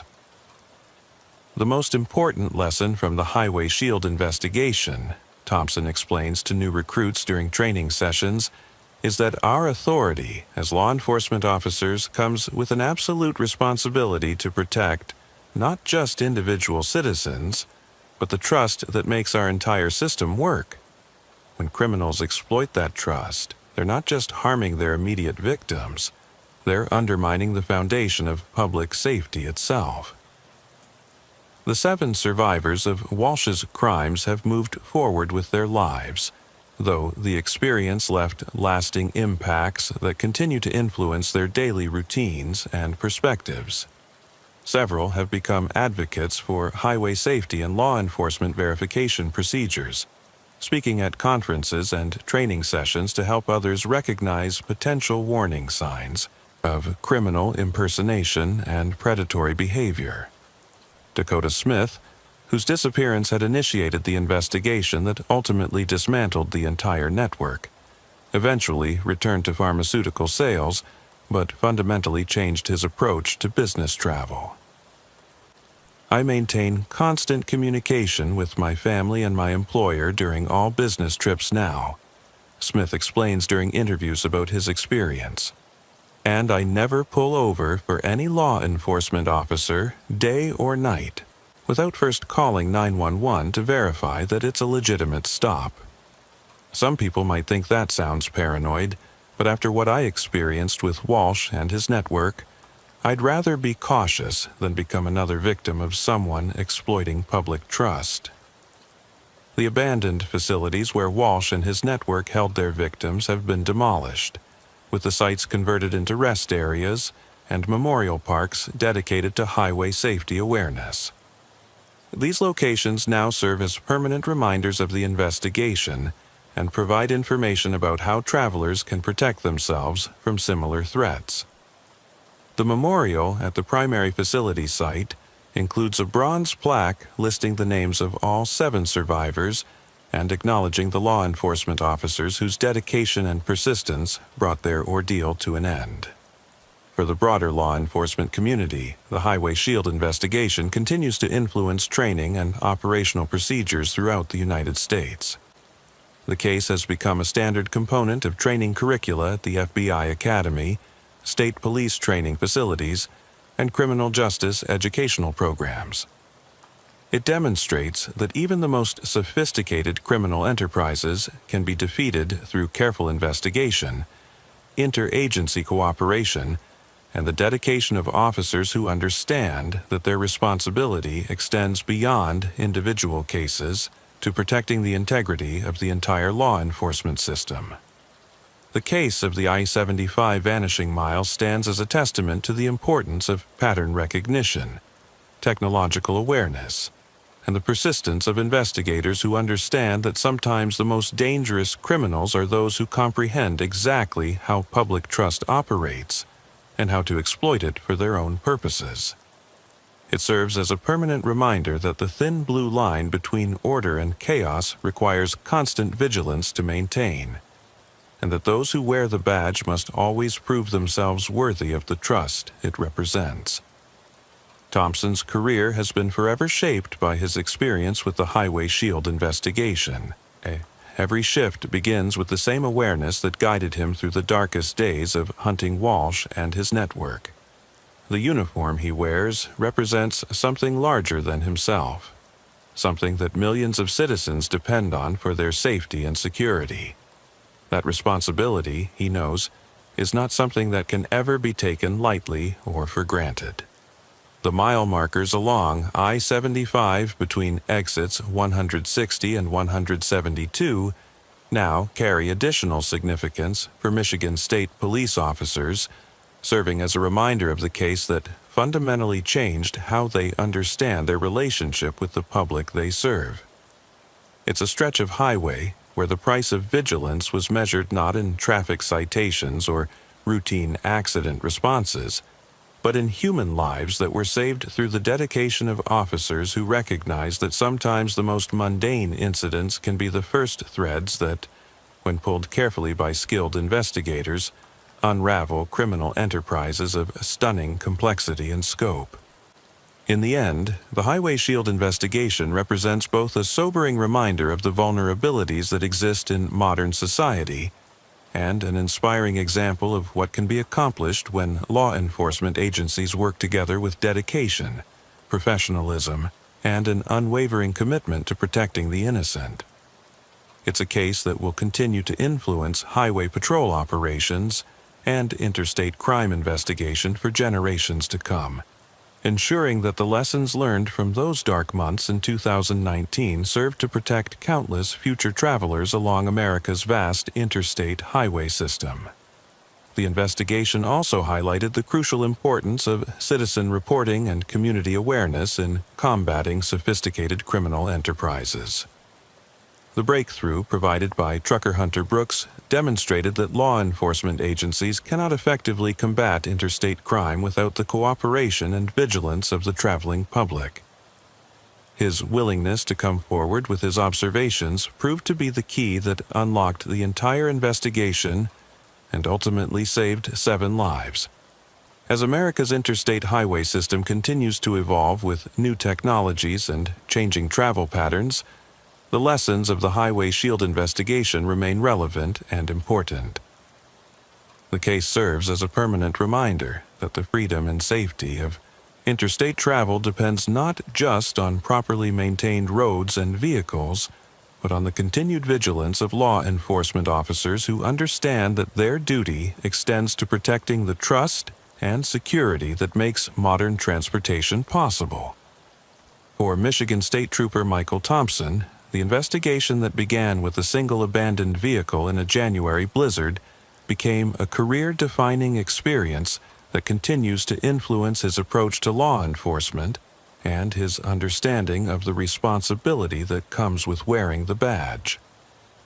His story serves as an inspiration to law enforcement officers everywhere who understand that sometimes the most important cases begin with the most important routine calls, and that the difference between a routine incident and a breakthrough investigation often depends on the dedication and persistence of officers who refuse to accept that unusual patterns are merely coincidental. The stretch of E75 where it all began continues to see normal traffic flow, emergency responses, and the routine activities that characterize America's interstate highway system. But for those who know the history, those mile markers will always represent something more. The place where trust was betrayed, justice was served, and the thin blue line held firm against those who would exploit the very symbols designed to protect and serve the American people. Ohio State Trooper David Rodriguez had conducted thousands of traffic stops during his 11 years patrolling the I-270 outer belt around Columbus. but nothing in his extensive experience had prepared him for the chain of events that would begin on a seemingly routine Tuesday morning in October 2020. The autumn sun was just beginning to burn through the early morning mist when Rodriguez clocked a black Dodge Challenger traveling eastbound at 87 miles per hour in a 65 miles per hour zone, a violation that would normally result in a straightforward citation and a brief lecture about highway safety. At precisely 7:42 a.m., Rodriguez activated his emergency lights and initiated what he expected to be a routine traffic stop. The Challenger initially appeared to comply, reducing speed and moving toward the shoulder near mile marker 23, just east of the A71 interchange. Rodriguez followed standard protocol, radioing his position to dispatch and running the vehicle's license plate through the law enforcement automated data system while maintaining a safe following distance behind the violator. "Dispatch, this is Unit 23, Rodriguez reported, his voice carrying the practiced calm of an experienced officer, beginning what appeared to be a routine enforcement action. "I'm conducting a traffic stop on eastbound Wine 270 at mile marker 23. Vehicle is a black Dodge Challenger, Ohio plate number Henry, Charlie 7849. Running a plate check now and will advise of any complications." The response from dispatcher Lisa Patterson came back within 30 seconds, but the information she provided immediately elevated Rodriguez's alert level and transformed what had seemed like a routine speeding violation into something potentially much more serious. "Unit 23. That plate comes back registered to a 2018 Dodge Challenger reported stolen out of Cincinnati 3 days ago. Vehicle was taken during an armed carjacking on October the 15th. Consider the occupants armed and extremely dangerous." Rodriguez immediately requested backup while maintaining visual contact with the Challenger, which had now pulled completely onto the shoulder and appeared to be complying with the traffic stop. However, his training and experience told him that the situation had just become exponentially more dangerous. Stolen vehicles, particularly those taken during violent crimes, often involved suspects who would go to extreme lengths to avoid arrest, and the early morning timing meant that backup units might be several minutes away. As Rodriguez waited for backup to arrive, he observed the Challenger through his binoculars, noting details that would prove crucial to the investigation that followed. The vehicle appeared to contain at least 2 occupants, though the tinted windows made it difficult to determine exact numbers or observe their actions. The driver appeared to be a young male, while movement in the passenger seat suggested at least one additional person. Most concerning was what appeared to be frequent, agitated gestures between the occupants, suggesting they were engaged in intense discussion about their situation. At 7:47 a.m., just as Rodriguez received word that backup units were en route with an estimated arrival time of 4 minutes, the situation took a dramatic and violent turn. Without warning, the Challenger's engine roared to life, its tires smoking as the driver floored the accelerator and pulled back onto I-270 at high speed. Rodriguez immediately activated his siren and began pursuit, simultaneously broadcasting a Code 3 emergency pursuit notification to dispatch and all units in the area. "Dispatch, Unit 23 is now in pursuit of the stolen Challenger, eastbound on I-270 from mile marker 23, Rodriguez radioed, his voice tense but controlled, as he accelerated to match the fleeing vehicle's speed. "Vehicle is traveling at approximately 95 miles per hour and increasing. Request immediate backup and helicopter support. Occupants should be considered armed and extremely dangerous due to the original carjacking circumstances." The high-speed chase that followed would cover more than 40 miles of interstate highway, involve multiple law enforcement agencies, and ultimately result in a catastrophe that would fundamentally change Ohio State Patrol pursuit policies while raising disturbing questions about the true identity of the individuals in the stolen Challenger. What began as a routine traffic enforcement action was about to become one of the most controversial and tragic pursuits in Ohio law enforcement history. Rodriguez's patrol vehicle, a specially equipped Ford Police Interceptor designed for high-speed pursuit situations, was capable of matching the Challenger's performance, but the fleeing vehicle had several tactical advantages that would prove crucial as the chase developed. The Challenger's more powerful engine and lighter weight gave it superior acceleration, while its driver's apparent willingness to take extreme risks allowed the stolen vehicle to maintain distance by weaving dangerously through traffic and ignoring basic safety considerations. As the pursuit continued eastbound on a 270, Rodriguez found himself dealing with increasingly heavy morning commuter traffic that complicated his ability to safely maintain contact with the fleeing vehicle. The Challenger's driver was demonstrating a complete disregard for public safety, passing other vehicles on the shoulder, forcing cars off the roadway, and reaching speeds that Rodriguez's radar indicated were approaching 120 miles per hour in areas where traffic conditions made such speeds extremely dangerous. Dispatch: the suspect vehicle is now traveling at speeds exceeding 115 miles per hour and is driving extremely recklessly, Rodriguez reported. His concentration divided between maintaining pursuit and avoiding collisions with other traffic. The driver is passing on the shoulder, crossing multiple lanes without signaling, and appears to have no regard for public safety. Traffic conditions are becoming increasingly dangerous, and I'm concerned about civilian casualties if this continues. The response from dispatch indicated that additional units were converging on the pursuit route from multiple directions, while the Ohio State Patrol helicopter was being scrambled from its base at Rickenbacker Airport. However, the morning rush-hour traffic patterns meant that the helicopter would require at least 10 minutes to reach the scene, and the ground units were struggling to position themselves effectively due to the high speed of the chase and the unpredictable route the fleeing vehicle was taking. At mile marker 31, near the E70 interchange, the pursuit took an unexpected turn that would prove to be the beginning of the tragic sequence of events that followed. The Challenger suddenly decelerated and took the exit ramp toward eastbound 70, a maneuver that caught Rodriguez momentarily off guard and allowed the suspects to increase their lead by several hundred yards. The transition from I-270 to I-70 also meant that the pursuit was now heading directly toward one of the busiest sections of interstate highway in central Ohio during peak morning commuter hours. The transition onto eastbound Interstate 70 brought the high-speed pursuit into an entirely different operational environment that presented new challenges and exponentially increased risks. I-70 through eastern Columbus and into the suburbs carried significantly heavier traffic volume than the outer belt, with thousands of commuters beginning their daily journey to downtown offices, schools, and businesses throughout the metropolitan area.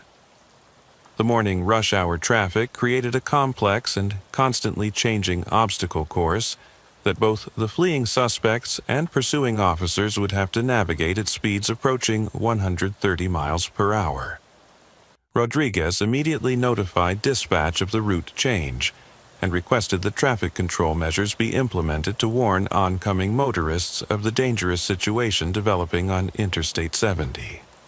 However, the speed of the pursuit and the distance it was covering made it virtually impossible for the Ohio Department of Transportation to deploy effective traffic management resources quickly enough to clear the roadway ahead of the chase.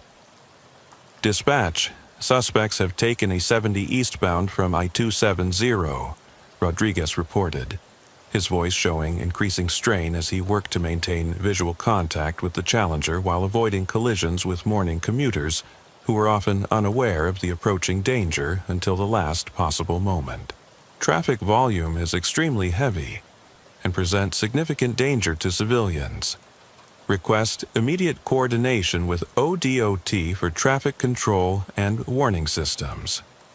As the pursuit continued eastbound on Interstate 70, several additional Ohio State Patrol units managed to join the chase, including Unit 47 operated by Trooper James Mitchell, a 12-year veteran with extensive experience in high-speed pursuit operations. Mitchell positioned his vehicle as the secondary pursuit unit, allowing Rodriguez to maintain primary contact with the suspects while providing backup and additional radio communication capabilities. The involvement of additional units provided better tactical coordination, but also increased the complexity of the pursuit operation.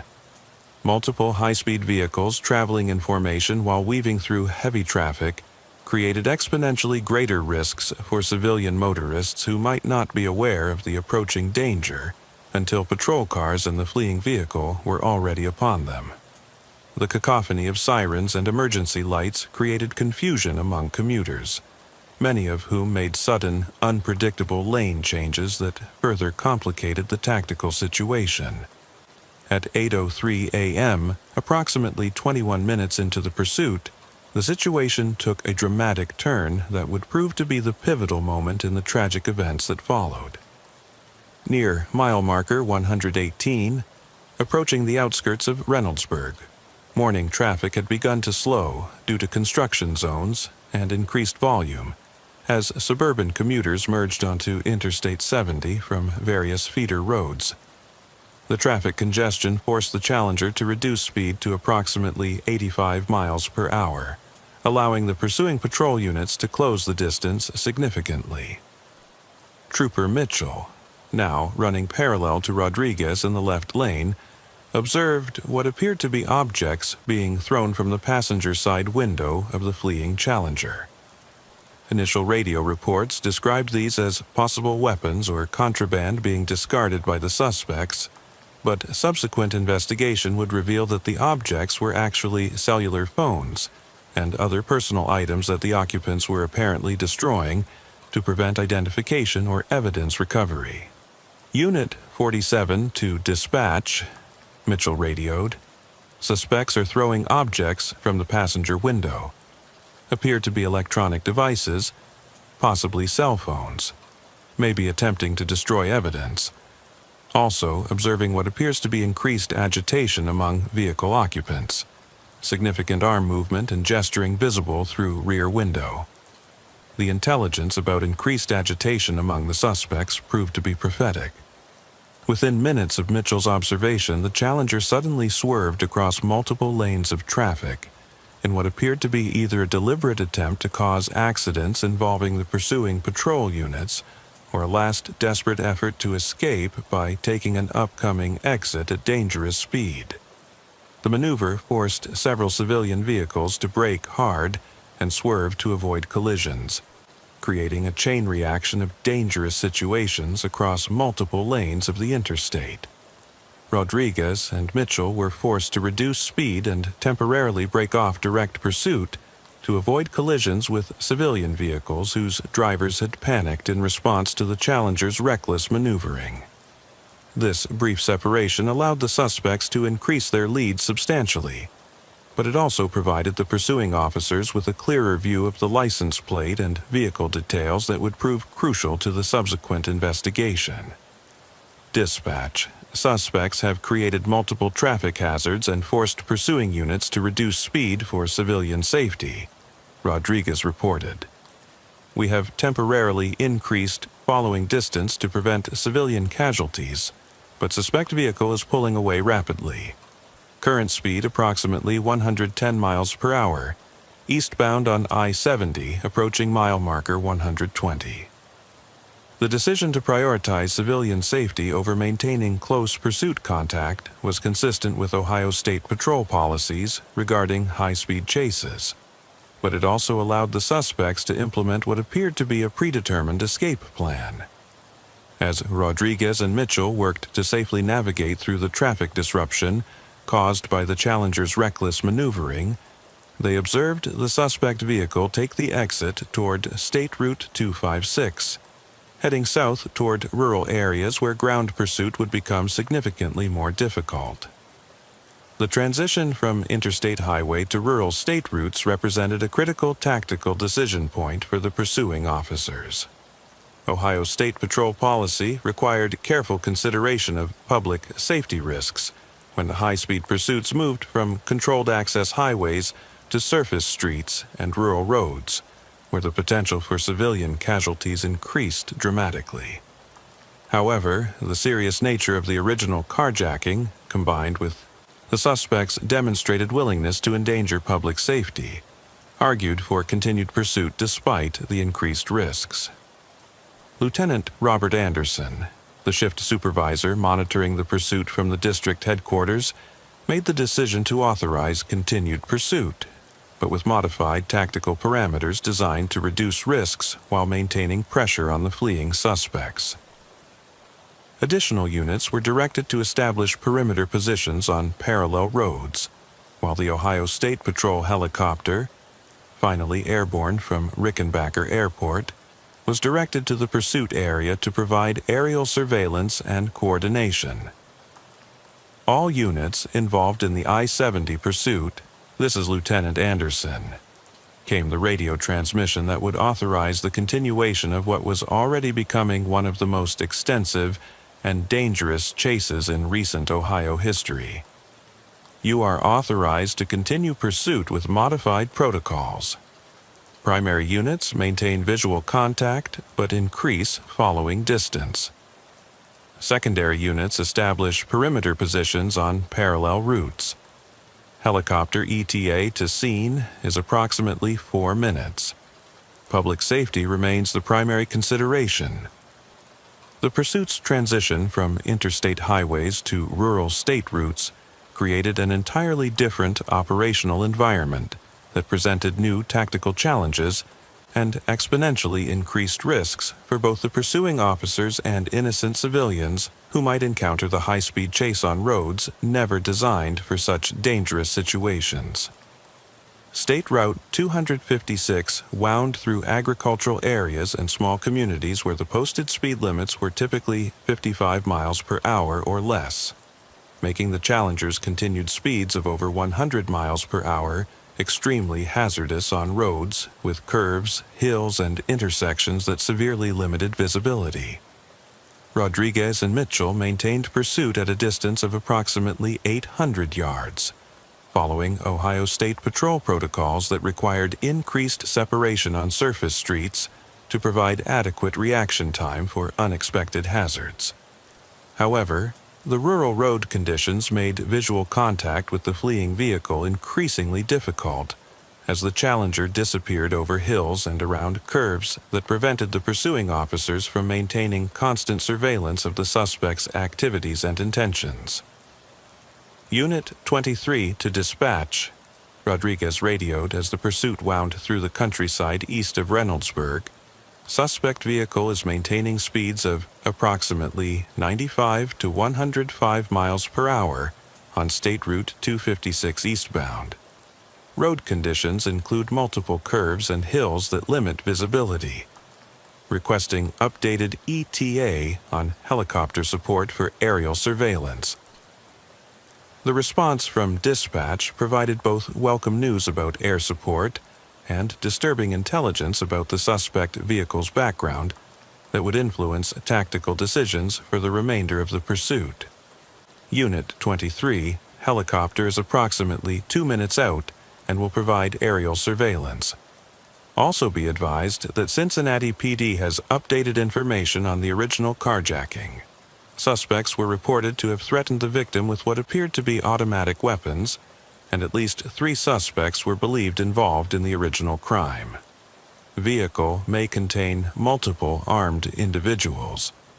This intelligence about multiple armed suspects significantly elevated the threat level for the pursuing officers and influenced Lieutenant Anderson's tactical decisions regarding the deployment of additional resources. The possibility that the Challenger contained 3 armed individuals who had already demonstrated a willingness to commit violent crimes meant that any eventual confrontation would require overwhelming tactical advantage to minimize risks to officers and civilians. At 8:19 a.m., 37 minutes into the pursuit, the Ohio State Patrol helicopter arrived over the chase area and immediately began providing aerial surveillance and coordination support that would prove crucial to the tactical management of the increasingly complex situation. The helicopter crew, consisting of pilot Christopher Davis and tactical flight officer Matthew Wilson, quickly established radio contact with the ground units and began relaying real-time intelligence about the suspect vehicle's location, speed, and direction of travel. Air 1 to ground units, we have visual contact with the suspect vehicle eastbound on State Route 256, approaching the intersection with Township Road. 204 came the first aerial report, providing the pursuing ground units with crucial intelligence about the suspect's location and intended direction. Vehicle appears to be occupied by 3 individuals, driver, and 2 passengers. Speed approximately 100 miles per hour on rural road with multiple curves and hills. The aerial surveillance capability immediately improved tactical coordination and allowed ground units to position themselves more effectively while maintaining safe distances that reduced risks to civilian traffic.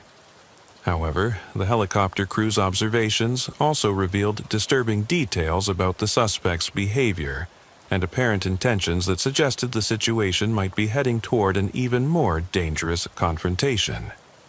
Air 1 to ground units, the helicopter tactical officer reported, observing significant activity inside suspect vehicle.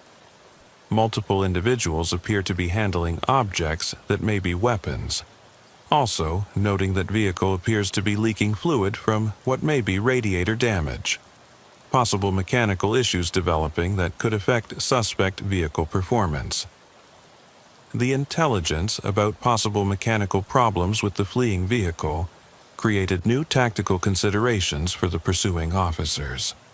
A vehicle suffering mechanical failure at high speed could become unpredictable and extremely dangerous, potentially resulting in a catastrophic crash that could endanger both the suspects and any pursuing officers who might be caught in the resulting accident. However, mechanical problems might also force the suspects to abandon their vehicle and attempt to escape on foot, creating an entirely different tactical scenario. As the pursuit continued deeper into rural Fairfield County, the road conditions became increasingly hazardous for high-speed operation. State Route 256 featured numerous sharp curves, steep hills, and unmarked intersections with farm roads where visibility was severely limited, and the potential for encountering slow-moving agricultural vehicles or unsuspecting civilian traffic was high. The combination of dangerous road conditions and the suspect's apparent desperation created a volatile situation that tactical commanders knew could result in tragedy at any moment. At mile post 23 on State Route 256, approximately 12 miles from where the chase had left the 70, the mechanical problems that the helicopter crew had observed finally manifested in a dramatic fashion that would prove to be the beginning of the tragic conclusion to the pursuit. The Challenger suddenly began losing speed and weaving erratically across both lanes of the rural highway, leaving a trail of what appeared to be engine coolant and oil on the roadway surface. Air 1 to ground units. Suspect vehicle appears to be experiencing major mechanical failure, the helicopter tactical officer reported. Vehicle is slowing rapidly and appears to be losing power. Trail of fluid visible on roadway. Suspects may be preparing to abandon vehicle. Rodriguez and Mitchell immediately adjusted their tactical positioning to prepare for the possibility that the suspects might abandon the disabled vehicle and attempt to escape on foot into the rural terrain surrounding the highway. The area consisted of agricultural fields, wooded areas, and scattered farm buildings that could provide numerous hiding places for fleeing suspects, while also presenting tactical challenges for officers attempting to establish containment perimeters. However, rather than abandoning their vehicle as the pursuing officers expected, the suspects made a decision that would prove to be catastrophic for everyone involved in the pursuit. Instead of pulling over as their vehicle lost power, the driver of the Challenger suddenly veered left across the center line and directly into the path of an oncoming vehicle that neither the pursuing officers nor the helicopter crew had been able to warn in time due to the speed of events and the limitations of radio communication. The head-on collision between the disabled Challenger and the oncoming civilian vehicle occurred at 8:31 a.m. on State Route 256, approximately 2 miles east of the small community of Carroll. Despite the Challenger's mechanical problems, both vehicles were still traveling at significant speed when they collided. The Challenger at approximately 65 miles per hour, and the civilian vehicle, a Honda Accord operated by Tyler Bennett, a 34-year-old elementary school teacher from Lancaster, at approximately 55 miles per hour in the opposite direction. The combined impact speed of over 120 miles per hour created a devastating collision that completely destroyed both vehicles and resulted in an immediate fatality that would haunt everyone involved in the pursuit for years to come. Tyler Bennett was killed instantly in the collision, while the 3 occupants of the Challenger were critically injured but survived the initial impact. The crash site became a scene of catastrophic destruction that would require multiple emergency response agencies and several hours to fully process and clear. Rodriguez and Mitchell arrived at the collision scene within seconds of the impact, immediately broadcasting emergency medical and fire department responses while beginning tactical assessment of the situation involving the 3 injured suspects from the Challenger. Despite their critical injuries, intelligence about the suspects' involvement in armed carjacking meant that the pursuing officers had to treat them as potentially dangerous until their conditions and weapons status could be properly assessed. Dispatch, Unit 23, at the scene of major collision involving suspect vehicle and civilian car on State Route 256, Rodriguez radioed, his voice reflecting the shock and horror of witnessing the catastrophic accident. We have 1 confirmed fatality in the civilian vehicle and 3 critically injured suspects from the Challenger. Requesting immediate medical helicopter response, fire department extrication equipment, and coroner notification. Also, requesting additional tactical units to secure the scene and process potential evidence. The collision investigation that followed would become one of the most complex and controversial cases in Ohio State Patrol history, involving multiple agencies and raising fundamental questions about pursuit policies, tactical decision-making, and the balance between public safety and law enforcement responsibilities. The Ohio State Patrol's Critical Incident Investigation Team, the Ohio Bureau of Criminal Investigation, and the Fairfield County Sheriff's Office all became involved in processing the scene and investigating the circumstances that led to the tragic outcome. Emergency medical response to the collision scene was coordinated by the Fairfield County Emergency Medical Services, with medical helicopter support provided by MedFlight of Ohio. The 3 suspects from the Challenger were transported to Ohio State University Wexner Medical Center in Columbus, where trauma surgeons worked to stabilize their conditions while law enforcement officers maintained security to prevent any potential escape attempts. The identity of the suspects, when finally established through fingerprint analysis and database searches, revealed disturbing information that cast the entire pursuit in a new light and raised questions about whether different tactical decisions might have prevented the tragic outcome. The driver of the Challenger was identified as Brandon Cooper, a 19-year-old with an extensive juvenile criminal record, but no previous convictions for violent crimes.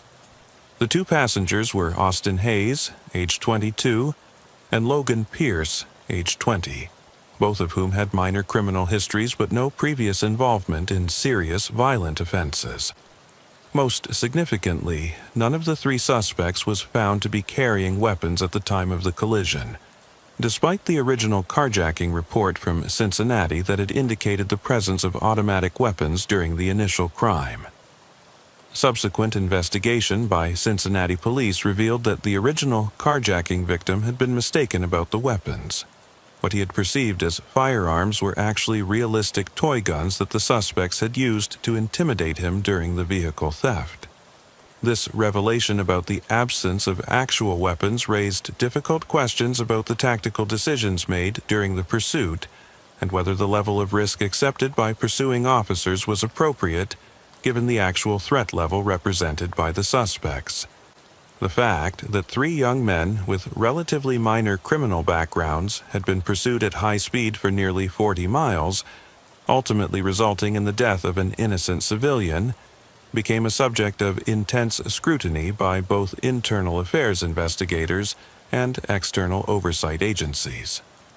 Dr. Daniel Johnson, the trauma surgeon who treated the 3 suspects at OSU Wexner Medical Center, provided medical testimony that became crucial to understanding both the collision dynamics and the suspects' conditions during the pursuit.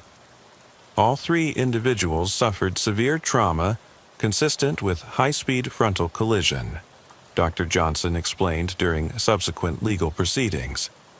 However, toxicology screening revealed significant levels of methamphetamine and other stimulants in all 3 suspects, which would explain their erratic behavior and poor decision-making throughout the pursuit. The presence of illegal stimulants in the suspects' systems provided context for their dangerous driving behavior and apparent disregard for public safety, but it also raised additional questions about whether pursuing officers could have anticipated the heightened unpredictability that drug-impaired suspects might exhibit during a high-speed chase. Ohio State Patrol pursuit policies did include provisions for considering suspect impairment as a factor in tactical decision-making, but such assessments were extremely difficult to make in real time during dynamic pursuit situations.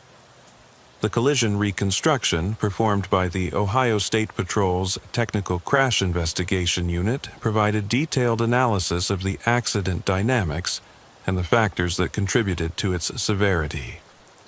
Trooper Mark Williams, the certified crash reconstructionist who led the investigation, determined that the collision was ultimately unavoidable once the Challenger crossed the center line, but that the severity of the impact was increased by the high speeds involved and the head-on nature of the collision.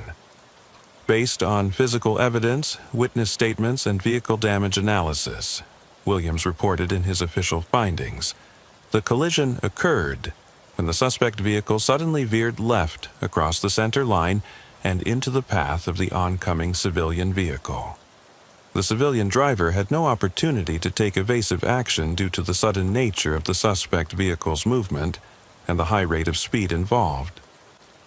The combined impact speed was approximately 124 miles per hour, which created forces that were unsurvivable for the civilian vehicle operator. The internal investigation into the pursuit and collision involved multiple levels of oversight and review, reflecting both the tragic outcome and the complex policy questions raised by the incident. The Ohio State Patrol's Internal Affairs Division initiated a comprehensive review of all tactical decisions made during the pursuit, while the Ohio Attorney General's office assigned special prosecutors to evaluate whether any criminal charges should be filed against law enforcement personnel involved in the chase. Lieutenant Kevin Brown, the internal affairs investigator assigned to the case, conducted extensive interviews with all personnel involved in the pursuit, reviewed radio communications and vehicle camera footage, and analyzed the tactical decisions made at each phase of the operation. The investigation's scope extended beyond the immediate participants to include supervisory personnel, dispatch operators, and policy administrators who had contributed to the tactical framework within which the pursuit had been conducted.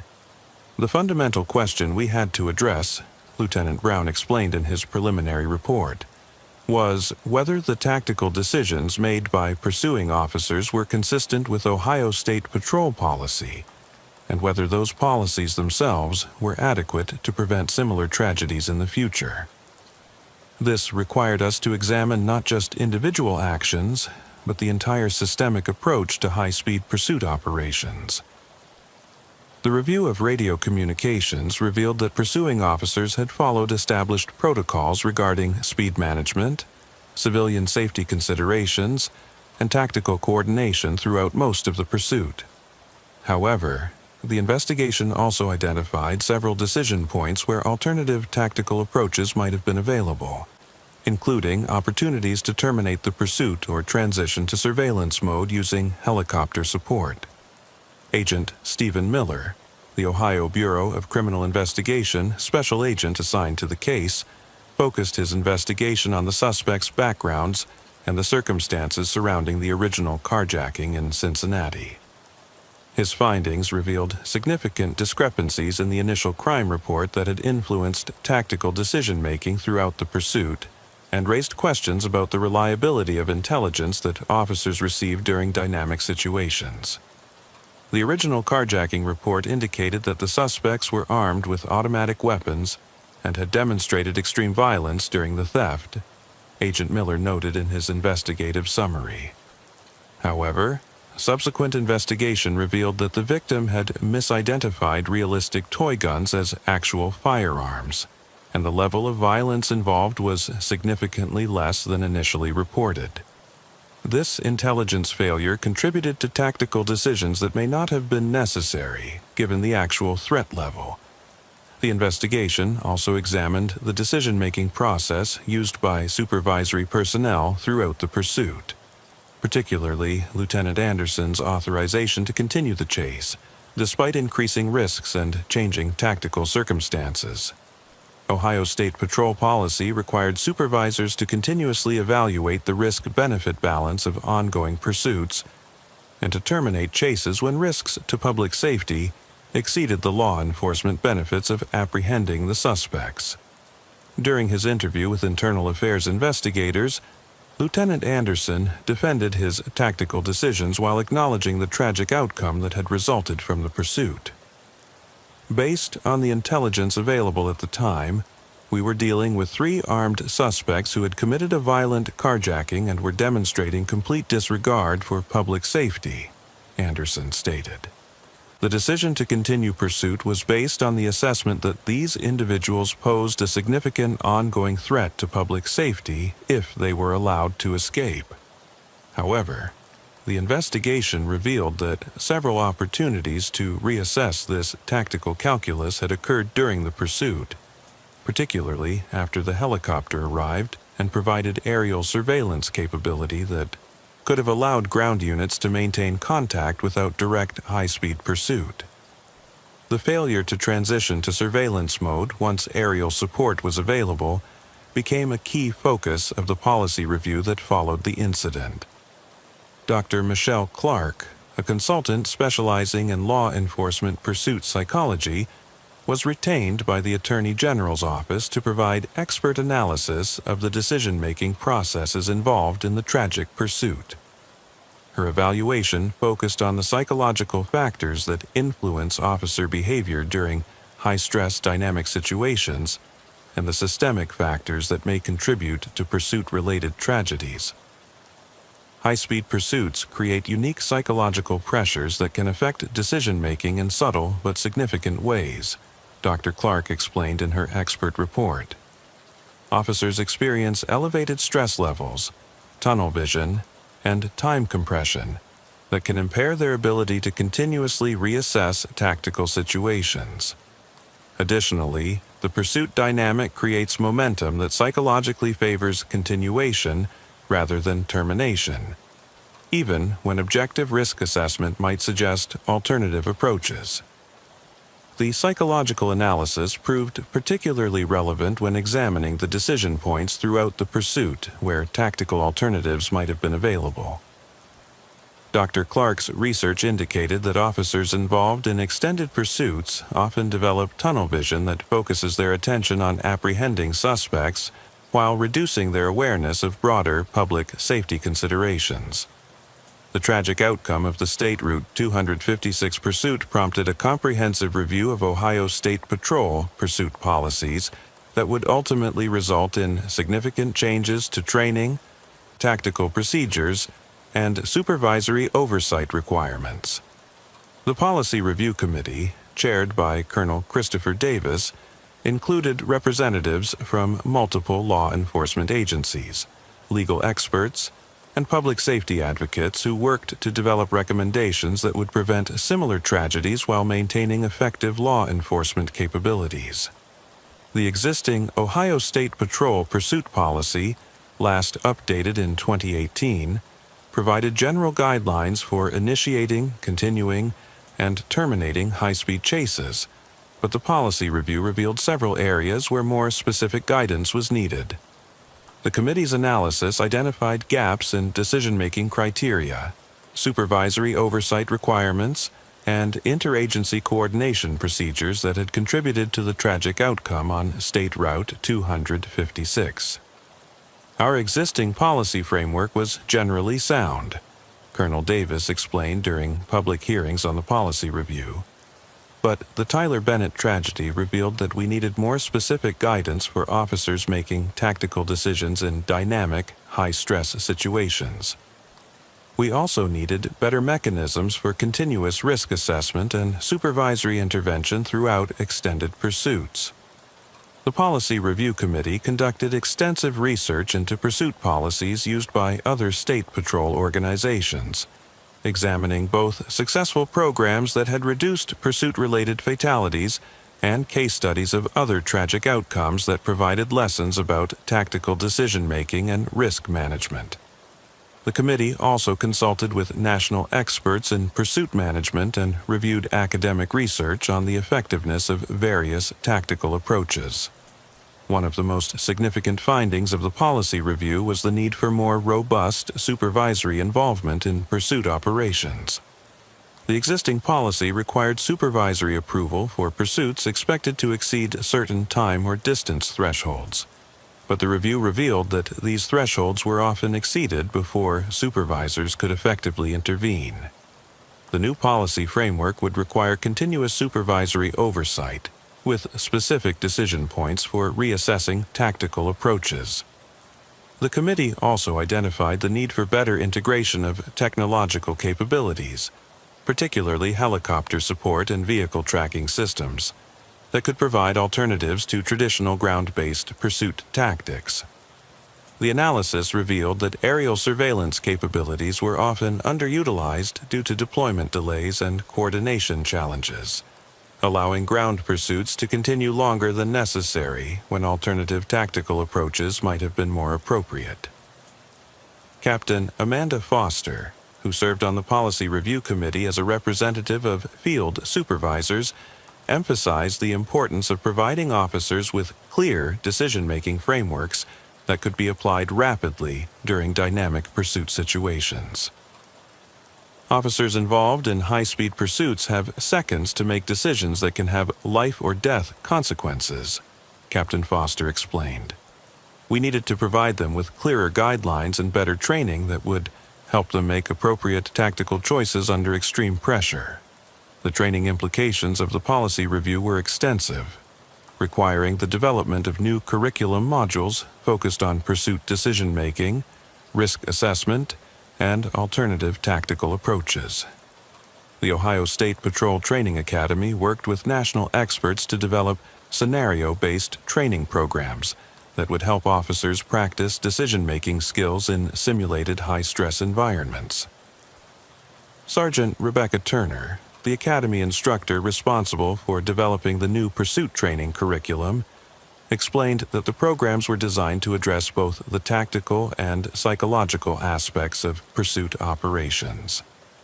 We needed to help officers understand not just the tactical options available to them, but also the psychological factors that can influence their decision-making during pursuits, Sergeant Turner noted. The training includes extensive scenario work that helps officers practice continuous risk assessment and tactical flexibility.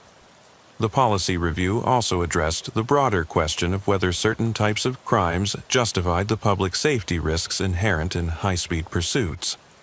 The committee examined statistical data on pursuit outcomes and developed new guidelines for weighing the seriousness of suspected crimes against the potential risks of pursuit operations, particularly in high-traffic areas or during dangerous road conditions. The legal proceedings resulting from the State Route 256 collision involved both criminal prosecution of the suspects and civil litigation related to the circumstances surrounding Tyler Bennett's death. The complexity of the legal issues required coordination between multiple prosecutors' offices, defense attorneys, and civil rights organizations that were monitoring the case for its potential impact on law enforcement pursuit policies.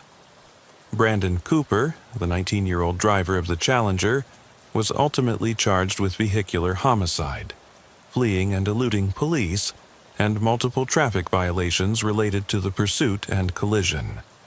His defense attorney, Lisa Patterson, argued that Cooper's methamphetamine impairment significantly reduced his culpability for the tragic outcome, and that law enforcement tactical decisions had contributed to the circumstances that led to Bennett's death. While we don't dispute that Mr. Cooper was operating the vehicle at the time of the collision, Patterson argued during pretrial hearings, the evidence clearly shows that he was severely impaired by illegal stimulants, and that his judgment and decision-making capacity were significantly compromised.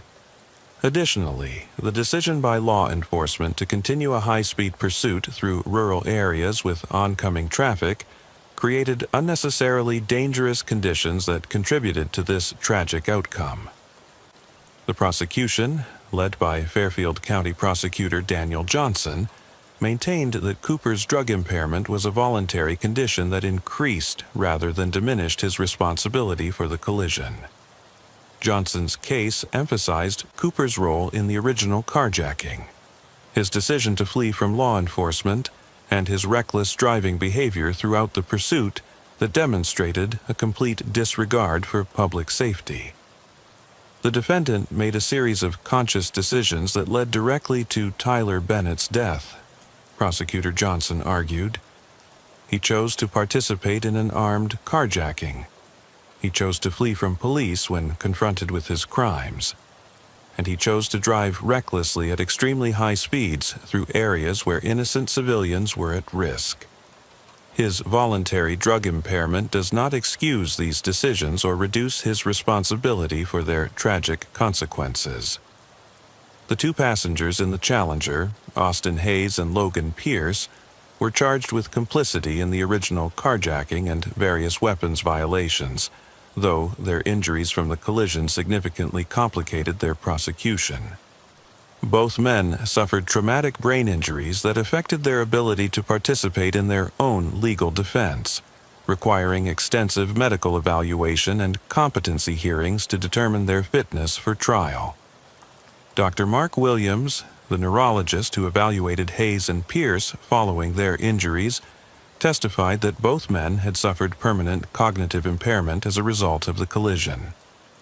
Both patients exhibit significant deficits in memory, executive function, and impulse control that are consistent with severe traumatic brain injury, Dr. Williams explained during competency hearings.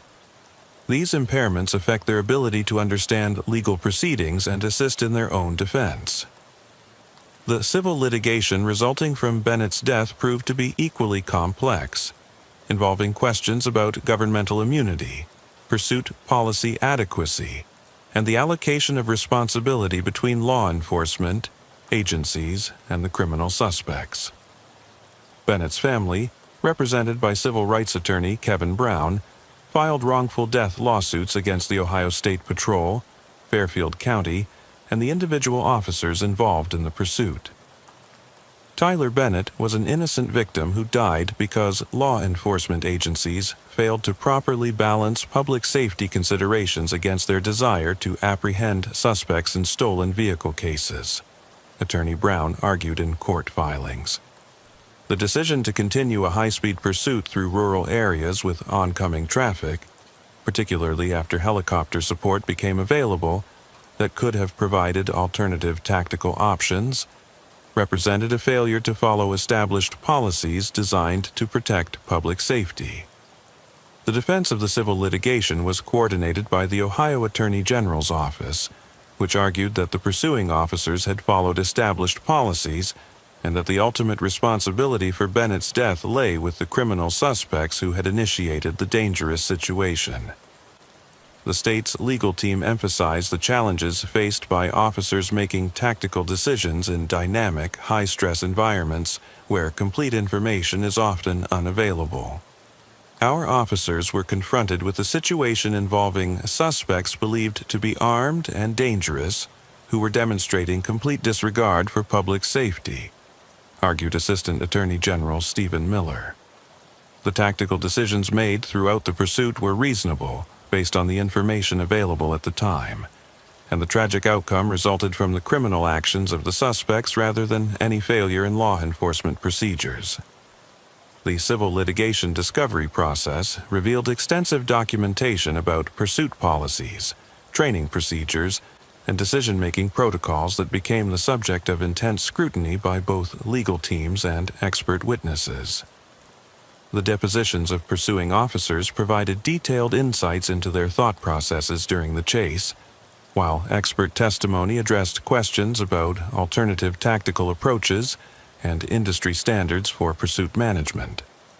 Dr. Jessica Taylor, a nationally recognized expert in law enforcement pursuit operations retained by Bennett's family, testified that the continued ground pursuit after helicopter arrival violated best practices for tactical risk management.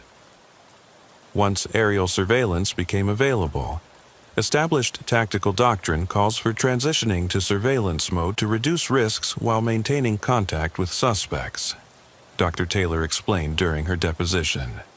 The decision to continue direct ground pursuit under these circumstances fell below the standard of care expected in modern law enforcement operations. However, the state's expert witness, retired FBI Supervisory Special Agent Nicole Adams, provided contrary testimony that emphasized the limitations of helicopter surveillance in rural areas and the ongoing threat posed by armed suspects who remained at large. Aerial surveillance provides valuable intelligence, but it cannot replace ground units for tactical containment and apprehension operations, Adams testified. Given the intelligence about armed suspects and their demonstrated willingness to endanger public safety, maintaining ground pursuit contact was a reasonable tactical decision. The legal proceedings were complicated by revelations about the original carjacking intelligence that had influenced pursuit decisions. The discovery that the suspects had not actually been armed with firearms raised questions about the adequacy of information verification procedures and the reliability of initial crime reports in tactical decision-making processes. The human cost of the State Route 256 tragedy extended far beyond Tyler Bennett's death to encompass the profound impact on his family, the law enforcement officers involved in the pursuit, and the broader community that struggled to understand how a routine traffic stop had resulted in such devastating consequences. The process of healing and rebuilding would require years and would ultimately influence how Ohio approached pursuit operations and community relations. Tyler Bennett had been a beloved elementary school teacher at Lancaster Primary School for 8 years, known for his dedication to his students and his involvement in community volunteer activities. At the time of his death, he was driving to school for an early morning faculty meeting, following the same route he had traveled safely hundreds of times throughout his teaching career. His death represented the loss of a dedicated educator whose impact on his community extended far beyond his classroom responsibilities. Ashley Garcia, Bennett's fiancée of 3 years, became the primary spokesperson for his family during the legal proceedings and policy review process. Her testimony about Bennett's character and community involvement helped personalize the tragedy and emphasize the human cost of pursuit operations that prioritize suspect apprehension over public safety considerations. Tyler was someone who dedicated his life to helping children learn and grow, Garcia said during her impact statement at Cooper's sentencing hearing. He was driving to work that morning to help prepare for a school assembly about safety. The irony is almost too painful to bear. His death wasn't just a loss for our family, but for all the students whose lives he would have touched and all the good he would have done in the years ahead. The psychological impact on the law enforcement officers directly involved in the pursuit proved to be significant and long-lasting. Trooper Rodriguez, who had initiated the traffic stop that led to the tragic chain of events, experienced severe guilt and stress reactions that required extensive counseling, and ultimately led to his request for transfer to administrative duties within the Ohio State Patrol. Dr. Ashley Garcia, the psychologist who provided counseling services to officers involved in the incident, explained that pursuit-related tragedies create unique psychological challenges for law enforcement personnel. Officers involved in these situations experience a complex mix of emotions, including guilt, anger, frustration, and helplessness, Dr. Garcia noted. They joined law enforcement to protect people, and when their actions, even well-intentioned actions following established procedures, result in civilian casualties, it can fundamentally challenge their sense of professional identity and purpose. Trooper Mitchell, who had served as the secondary pursuit unit, also experienced significant psychological distress following the collision. His witness statement revealed the lasting impact of seeing the collision occur despite his efforts to maintain safe, tactical positioning throughout the chase. "I keep replaying those final seconds in my mind," Mitchell stated during his counseling sessions. "We were trained to balance public safety with apprehension responsibilities, and we thought we were making appropriate tactical decisions throughout the pursuit. But when I saw that collision happen and realized an innocent person had died, it made me question everything I thought I knew about pursuit operations and whether we could have done something different to prevent this tragedy." The impact on the broader law enforcement community extended throughout Ohio and influenced national discussions about pursuit policies and training requirements. The incident became a case study used in training programs across the country, serving as a sobering reminder of the potential consequences when high-speed pursuits intersect with civilian traffic. Captain Michelle Clark, who coordinated the critical incident stress debriefing for all personnel involved in the pursuit, noted that the tragedy affected officers throughout the Ohio State Patrol who had not been directly involved in the incident. "When something like this happens, it impacts everyone in the organization," Captain Clark explained. Officers start second-guessing their own tactical decisions and questioning whether their training and policies are adequate to prevent similar tragedies. It's a natural response, but it can also affect their ability to perform their duties effectively if not properly addressed. The media coverage of the State Route 256 collision generated intense public debate about law enforcement pursuit policies and the balance between apprehending criminal suspects and protecting public safety. The story received extensive coverage from local television stations, newspapers, and radio programs throughout Central Ohio, while also attracting attention from national media outlets that covered law enforcement issues and policy debates. The initial media reports focused primarily on the tragic loss of life and the circumstances surrounding the collision, but coverage quickly evolved to examine broader questions about pursuit policies and accountability.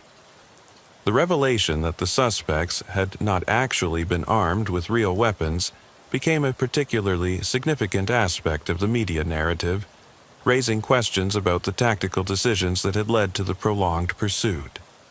Jordan Phillips, the investigative reporter for WBNS 10 TV, who provided the most comprehensive coverage of the incident, conducted extensive research into Ohio State Patrol pursuit policies, and interviewed experts from across the country about best practices for managing high-speed chases. Her reporting helped educate the public about the complex tactical and legal considerations involved in pursuit operations while maintaining focus on the human cost of the tragedy.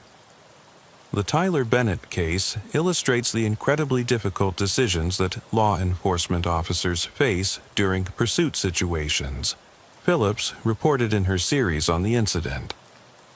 Officers must make split-second tactical choices based on incomplete information, while balancing the need to apprehend dangerous criminals against the responsibility to protect innocent civilians. When those decisions result in tragedy, it forces all of us to examine whether our policies and training are adequate to guide officers in these life-and-death situations. The Columbus Dispatch provided editorial coverage that called for comprehensive review of pursuit policies and increased transparency in law enforcement decision-making processes. The newspaper's editorial board argued that the Bennett tragedy demonstrated the need for more restrictive pursuit guidelines and better accountability mechanisms when pursuits result in civilian casualties. Tyler Bennett's death was a preventable tragedy that resulted from policy failures and tactical decisions that prioritized suspect apprehension over public safety, the Dispatch editorial stated. While we support law enforcement efforts to apprehend criminals, we cannot accept pursuit policies that create unnecessary risks for innocent citizens who have the right to travel safely on Ohio's roads. However, the media coverage also included perspectives from law enforcement advocates and police union representatives who argued that restrictive pursuit policies could undermine public safety by allowing dangerous criminals to escape accountability. The Fraternal Order of Police Lodge No. 9 in Columbus issued statements defending the officers involved in the pursuit while acknowledging the tragic outcome.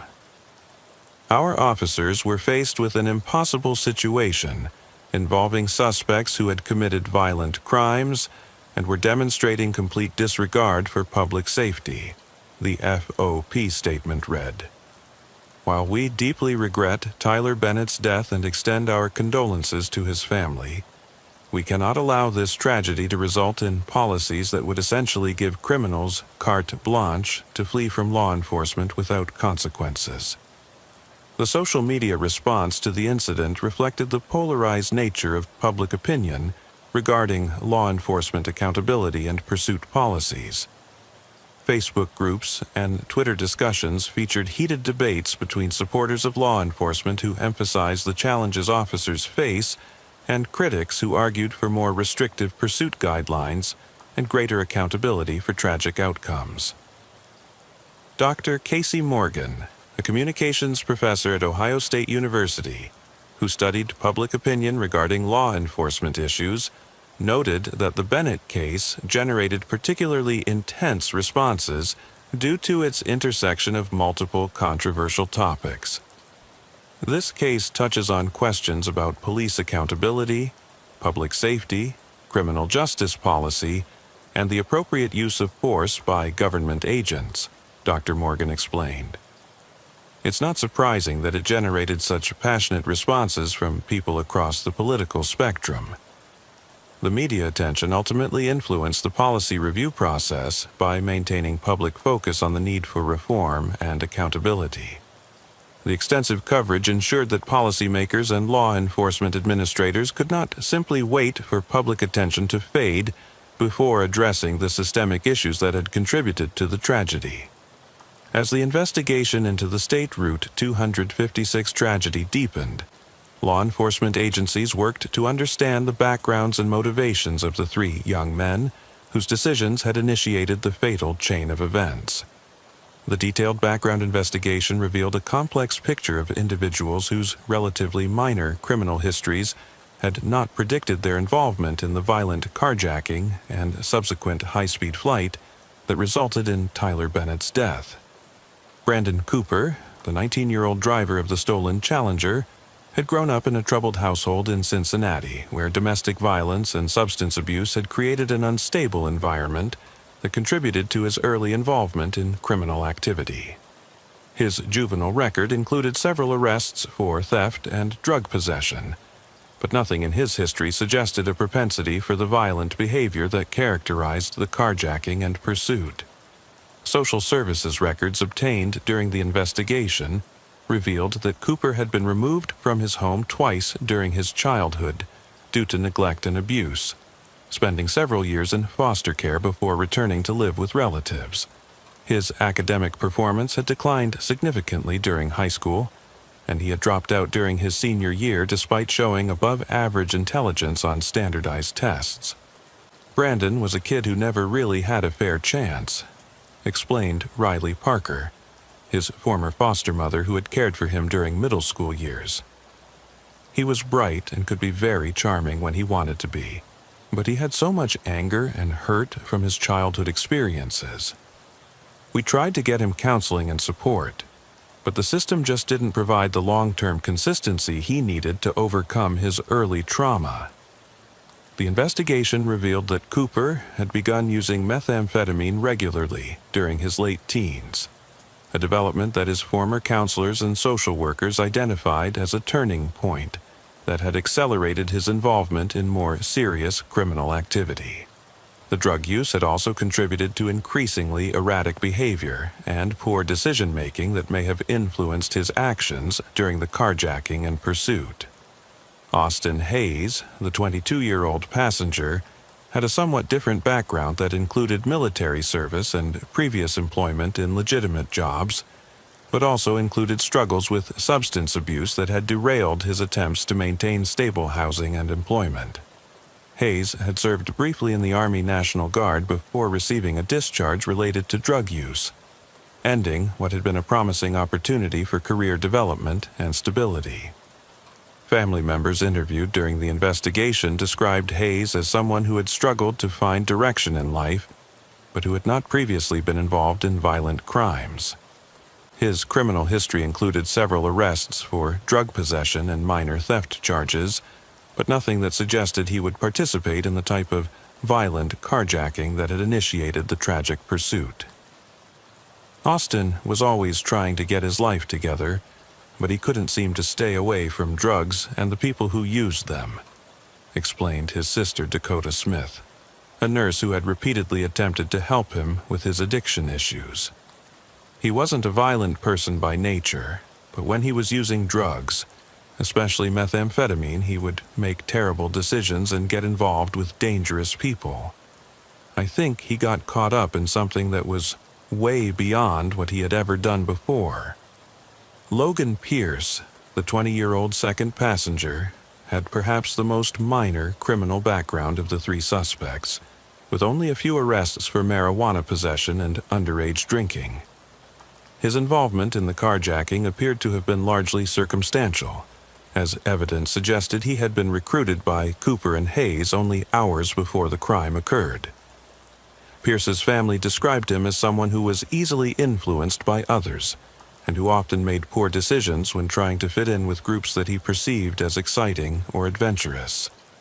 His mother, Casey Morgan, a single parent who had worked multiple jobs to support her family, expressed devastation about her son's involvement in events that had resulted in such tragic consequences. Logan was never the leader in anything. He was always the follower who went along with whatever his friends wanted to do, Morgan explained during her interview with investigators. I tried to teach him to make good choices and stay away from trouble, but he was so desperate to be accepted by other kids that he would do almost anything they asked.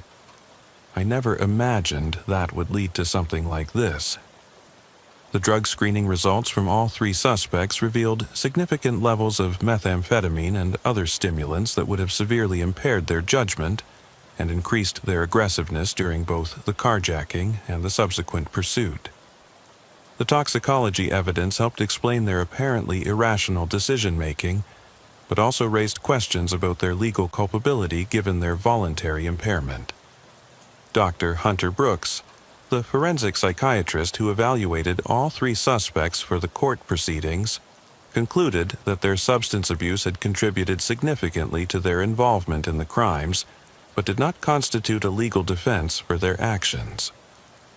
All three defendants were severely impaired by illegal stimulants at the time of these offenses, Dr. Brooks reported. However, their impairment was voluntary and appears to have been part of a pattern of escalating drug use that increased their willingness to engage in high-risk criminal behavior. The comprehensive review of the State Route 256 incident resulted in significant institutional changes within the Ohio State Patrol and influenced pursuit policies throughout law enforcement agencies across the state and nation. The reforms addressed training requirements, supervisory oversight procedures, tactical decision-making protocols, and technology integration designed to prevent similar tragedies while maintaining effective law enforcement capabilities. The new Ohio State Patrol pursuit policy, implemented 6 months after the Bennett tragedy, established more restrictive guidelines for initiating and continuing high-speed chases, with specific emphasis on continuous risk assessment and mandatory supervisory oversight at predetermined decision points.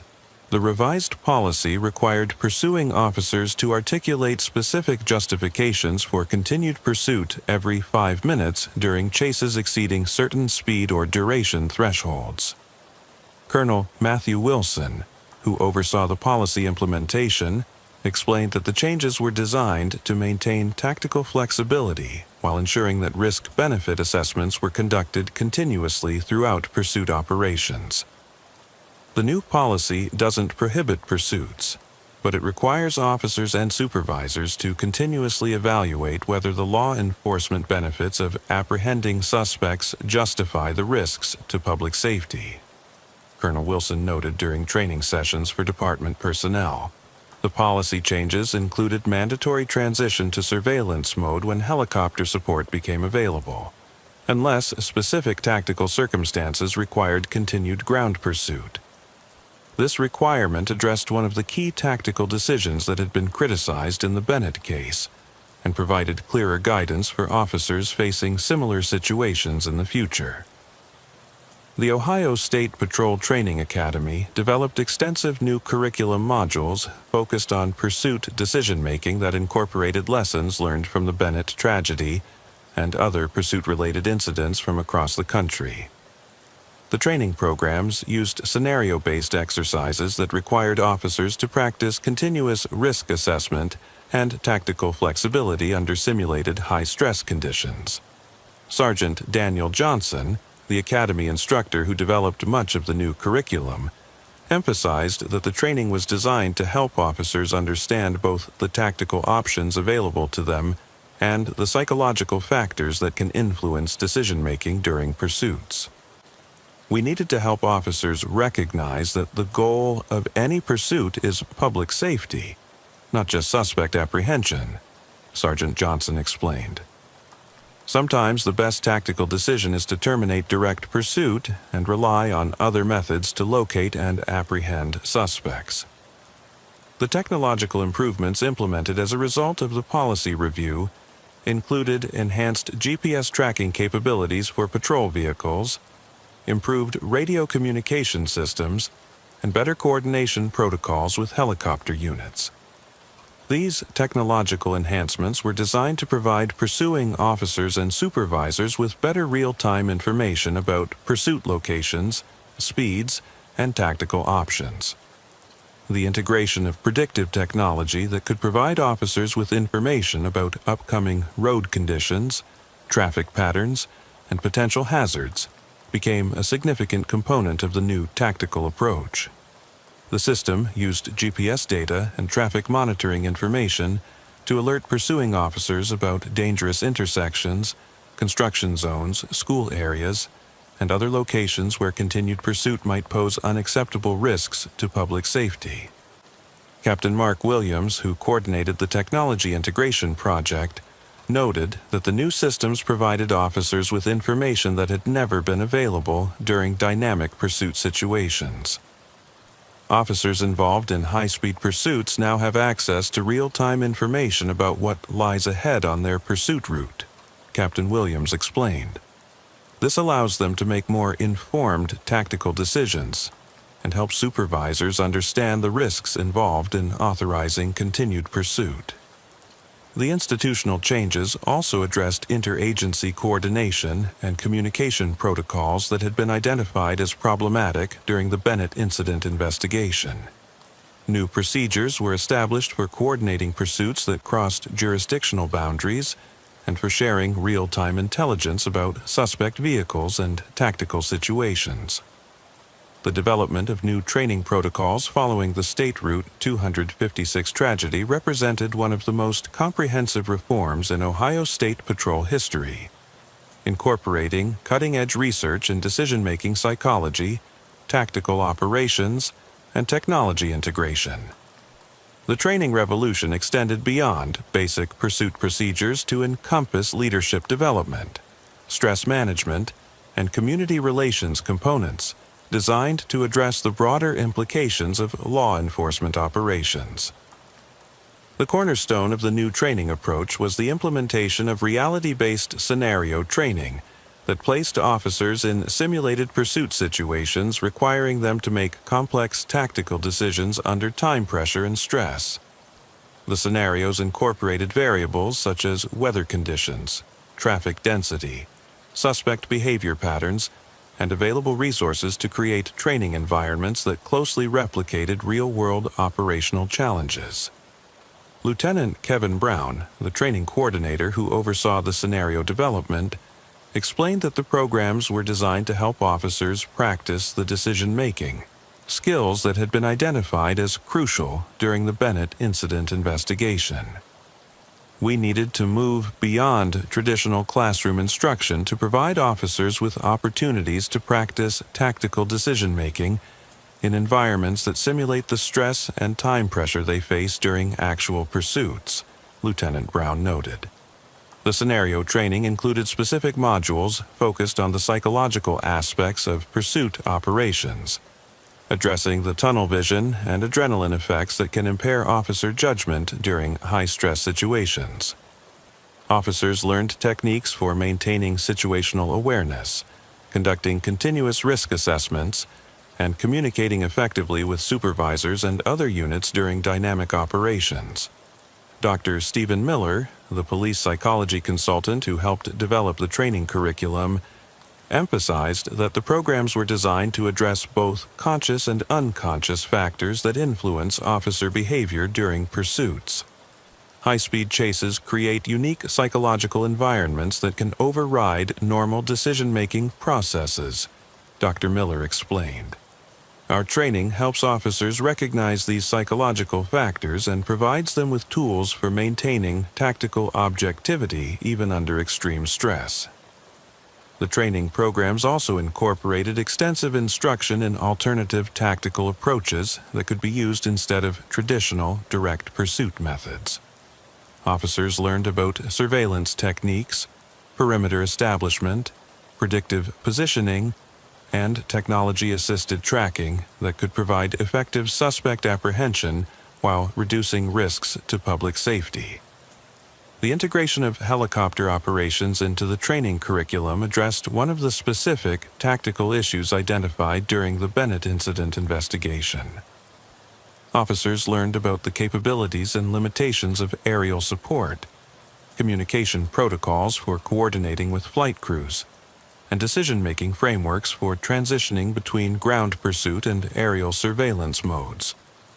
Pilot Christopher Davis and Tactical Flight Officer Nicole Adams, who represented the Ohio State Patrol Aviation Unit in the training development, emphasized that effective use of helicopter support required understanding of both technological capabilities and tactical coordination procedures.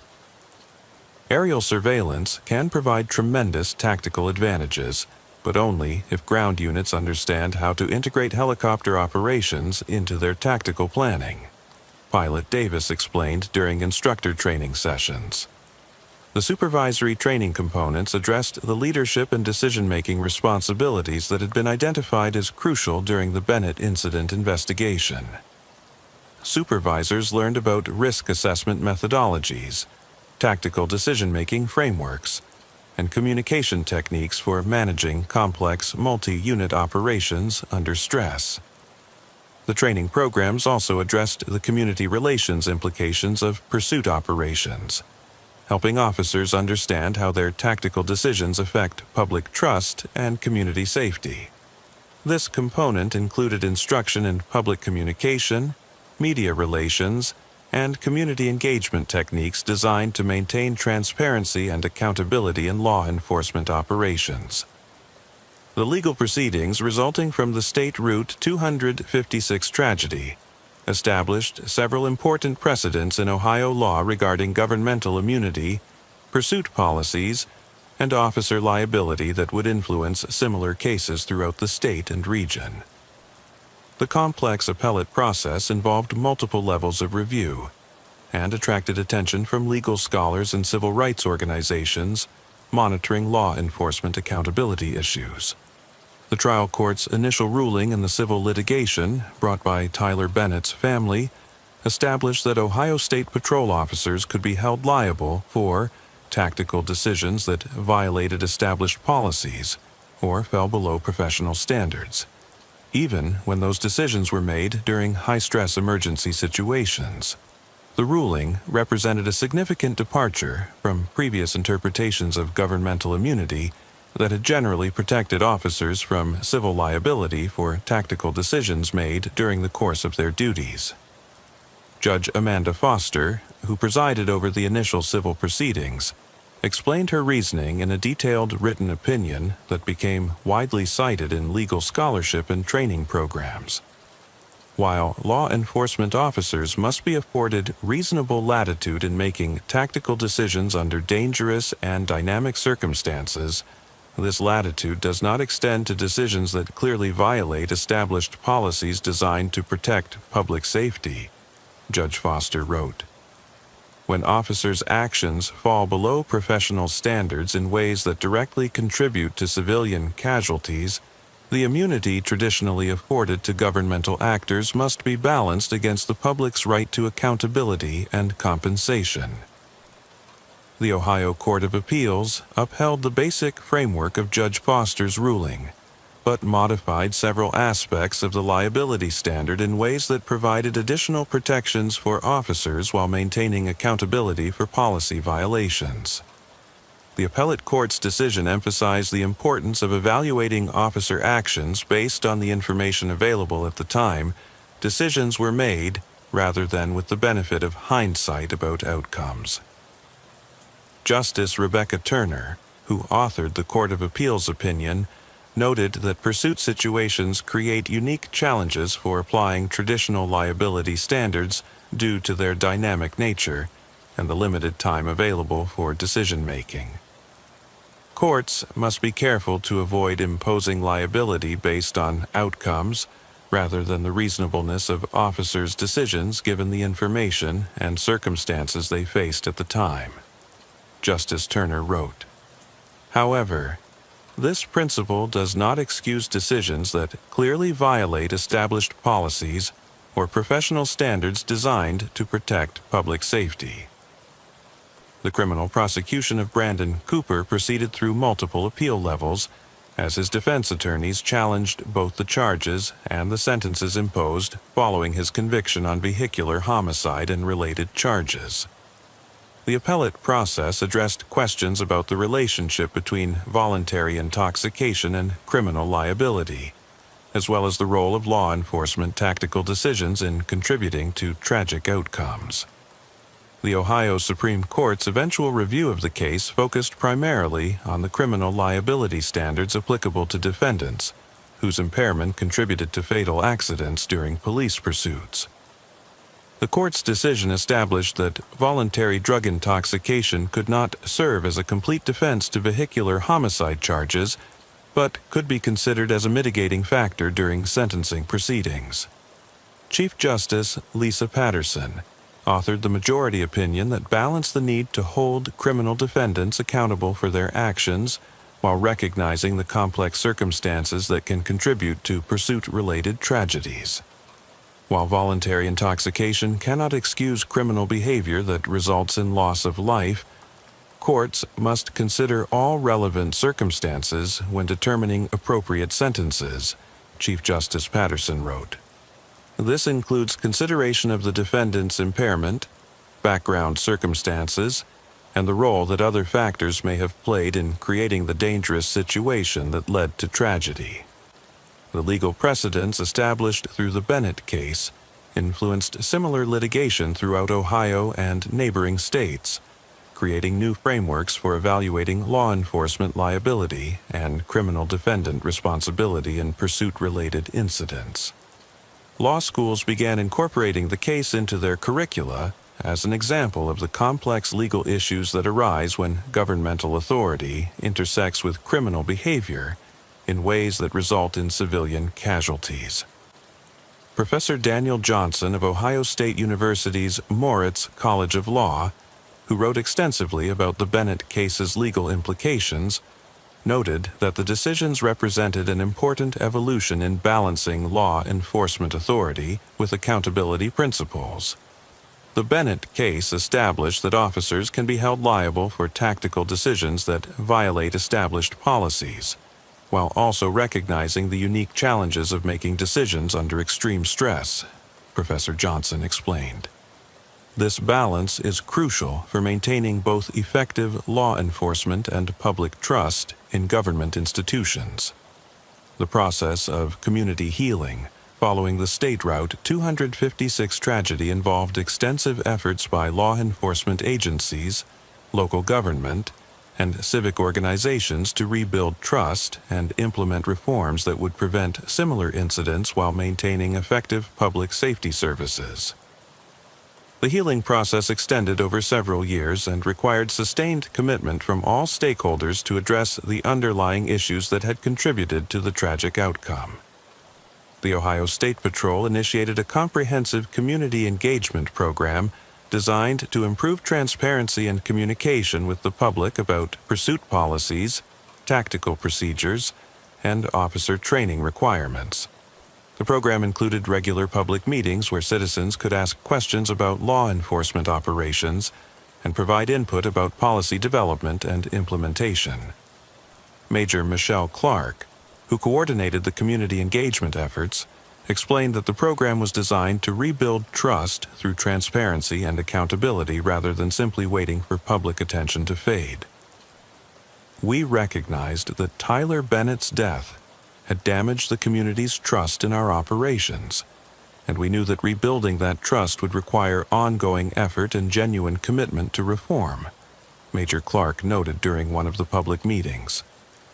We wanted the community to understand not just what we were changing, but why those changes were necessary and how they would be implemented. The community engagement program included regular presentations at schools, civic organizations, and community groups where Ohio State Patrol personnel explained the new pursuit policies and training procedures that had been implemented following the Bennett tragedy. These presentations provided opportunities for citizens to ask questions about law enforcement operations and to understand the challenges officers face during high-stress situations. The Lancaster community, where Tyler Bennett had taught, also initiated its own healing and memorial efforts, establishing a scholarship fund in his name and creating educational programs about highway safety and the importance of community involvement in public policy development. The Tyler Bennett Memorial Scholarship provided financial assistance to students pursuing careers in education, while the highway safety programs educated drivers about the risks associated with high-speed travel and the importance of cooperation with law enforcement. Ashley Garcia, Bennett's fiancée, became actively involved in the community healing efforts and served as an advocate for pursuit policy reform throughout Ohio and neighboring states. Her testimony before legislative committees and policy review boards helped maintain focus on the human cost of pursuit-related tragedies, while advocating for reforms that would prevent similar losses. Tyler's death cannot be undone, but it can serve a purpose if it leads to changes that save other lives, Garcia testified during legislative hearings on pursuit policy reform. I don't want any other family to experience the loss and grief that Tyler's death has caused, and I believe that effective policy reforms and training improvements can prevent many of these tragedies without compromising law enforcement effectiveness. The broader law enforcement community in Ohio also engaged in extensive self-examination and reform efforts that extended beyond the specific policies and procedures that had been changed following the Bennett investigation. Professional organizations, training academies, and individual agencies conducted comprehensive reviews of their operations to identify potential improvements and ensure that the lessons learned from the tragedy were implemented throughout the state. The Ohio Association of Chiefs of Police established a special committee focused on pursuit policy development that worked to share best practices and coordinate reform efforts across different agencies and jurisdictions. The committee's work resulted in model policies that smaller agencies could adopt to ensure consistency in tactical approaches and accountability standards. Chief Kevin Brown of the Fairfield County Sheriff's Office, who chaired the committee, emphasized that the reform efforts were designed to improve law enforcement effectiveness as well as public safety. Better policies and training don't just protect civilians, they also protect officers by providing them with clearer guidance and better support for making difficult tactical decisions, Chief Brown explained during a statewide law enforcement conference. When officers have confidence in their training and policies, they can perform their duties more effectively and with greater peace of mind. 5 years after the tragic collision on State Route 256, the impact of Tyler Bennett's death continues to influence law enforcement training, policy development, and community relations throughout Ohio and beyond. The comprehensive reforms implemented following the incident have become a model for other states seeking to balance effective law enforcement with public safety protection, while the ongoing memorial and educational efforts ensure that the lessons learned from the tragedy continue to benefit future generations. The statistical evidence regarding pursuit operations in Ohio demonstrates the effectiveness of the policy reforms and training improvements that were implemented following the Bennett incident. Pursuit-related fatalities involving civilian bystanders decreased by more than 60% in the 5 years following the policy changes, while arrest rates for suspects involved in high-speed chases remained relatively stable, indicating that the reforms improved public safety without significantly compromising law enforcement effectiveness. Colonel Christopher Davis, who continued to oversee the Ohio State Patrol's pursuit operations, noted that the statistical improvements reflected not just policy changes but also cultural shifts within law enforcement agencies that emphasized public safety as the primary consideration in tactical decision-making. The numbers show that we can protect public safety while still effectively apprehending dangerous criminals, Colonel Davis explained during a recent review of the program's effectiveness. The key is ensuring that officers understand that their primary mission is protecting the public, and that sometimes this means accepting that suspects may temporarily escape rather than pursuing them under dangerous conditions. The training programs developed following the Bennett tragedy have been adopted by law enforcement agencies throughout the Midwest and have influenced national standards for pursuit training and policy development. The International Association of Chiefs of Police has incorporated elements of the Ohio training curriculum into their model programs, while several other states have adopted similar policy frameworks for managing high-speed pursuits. The technological improvements implemented as part of the reform effort have also proven effective in providing officers with better real-time information during pursuit operations. The GPS-based hazard warning systems and improved communication capabilities have been credited with preventing several potential tragedies by alerting officers to dangerous road conditions or heavy traffic areas where continued pursuit would pose unacceptable risks. Trooper David Rodriguez, who initiated the traffic stop that led to the Bennett tragedy, eventually returned to road patrol duties after extensive counseling and additional training. His experience with the incident made him a valuable resource for training other officers about the importance of continuous risk assessment and tactical flexibility during pursuit operations. I'll never forget what happened that morning, and I'll never stop wishing that we could have prevented Tyler Bennett's death, Rodriguez reflected during a recent interview about his experience. But I've also learned that the best way to honor his memory is to use what we learned from that tragedy to help other officers make better decisions in similar situations.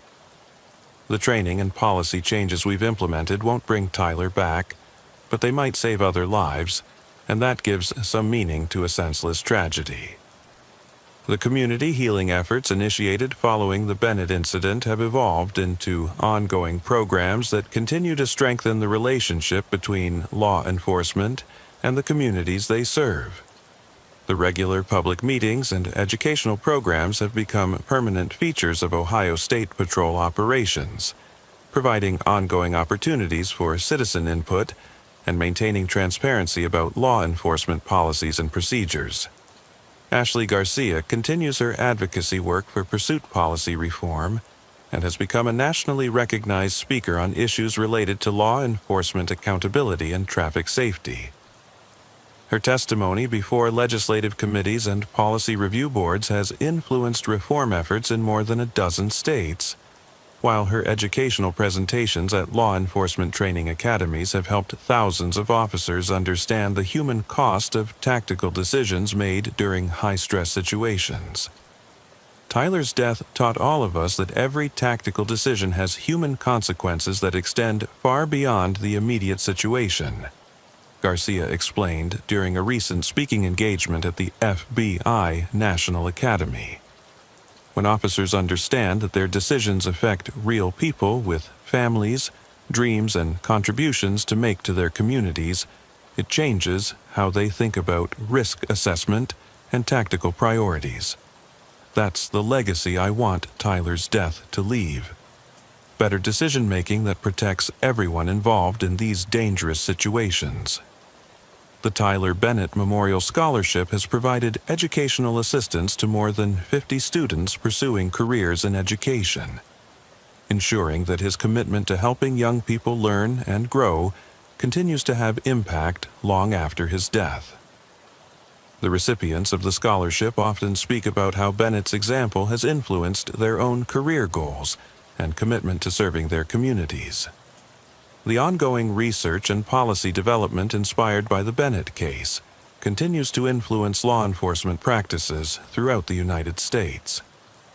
Academic institutions, professional organizations, and government agencies regularly cite the case as an example of how tragic incidents can be transformed into positive changes that improve both law enforcement effectiveness and public safety. Dr. Hunter Brooks, the researcher who has conducted the most comprehensive study of the Bennett case's impact on law enforcement practices, noted that the incident demonstrates both the potential dangers of high-speed pursuits and the possibility of implementing effective reforms that address those dangers. The Bennett tragedy shows us that law enforcement agencies can learn from their mistakes and implement changes that prevent similar tragedies without compromising their ability to protect the public, Dr. Brooks concluded in his recent published research. The key is having the courage to honestly examine what went wrong and the commitment to make the difficult changes necessary to do better in the future. Today, as Ohio State Patrol officers begin their shifts across the state, many carry reminder cards that include Tyler Bennett's photograph and a brief summary of the lessons learned from the State Route 256 tragedy. The cards serve as a constant reminder that their tactical decisions have human consequences and that their primary mission is protecting the public they serve. The stretch of State Route 256 where the collision occurred now features a roadside memorial that honors Tyler Bennett's memory, while providing information about highway safety and the importance of cooperation between law enforcement and the community. The memorial serves as a permanent reminder of the human cost of high-speed pursuits, while also recognizing the positive changes that have resulted from the tragedy. In the end, the legacy of the State Route 256 incident stands as a testament to the possibility of transforming tragedy into positive change through honest examination, comprehensive reform, and sustained commitment to improvement. While Tyler Bennett's death cannot be undone, the reforms implemented in response to his loss have undoubtedly saved other lives and will continue to protect both law enforcement officers and the communities they serve for years to come. The case serves as a permanent reminder that effective law enforcement requires not just courage and dedication, but also wisdom, humility, and the willingness to continuously learn and improve. It demonstrates that the thin blue line between order and chaos is maintained not just by individual heroism, but by institutional commitment to excellence, accountability, and the protection of all members of the community. For the families, officers, and communities affected by the State Route 256 tragedy, the healing process continues. But their experience has created a legacy of reform and improvement that honors Tyler Bennett's memory, while working to ensure that similar tragedies become increasingly rare through better training, policies, and decision-making processes that prioritize public safety above all other considerations.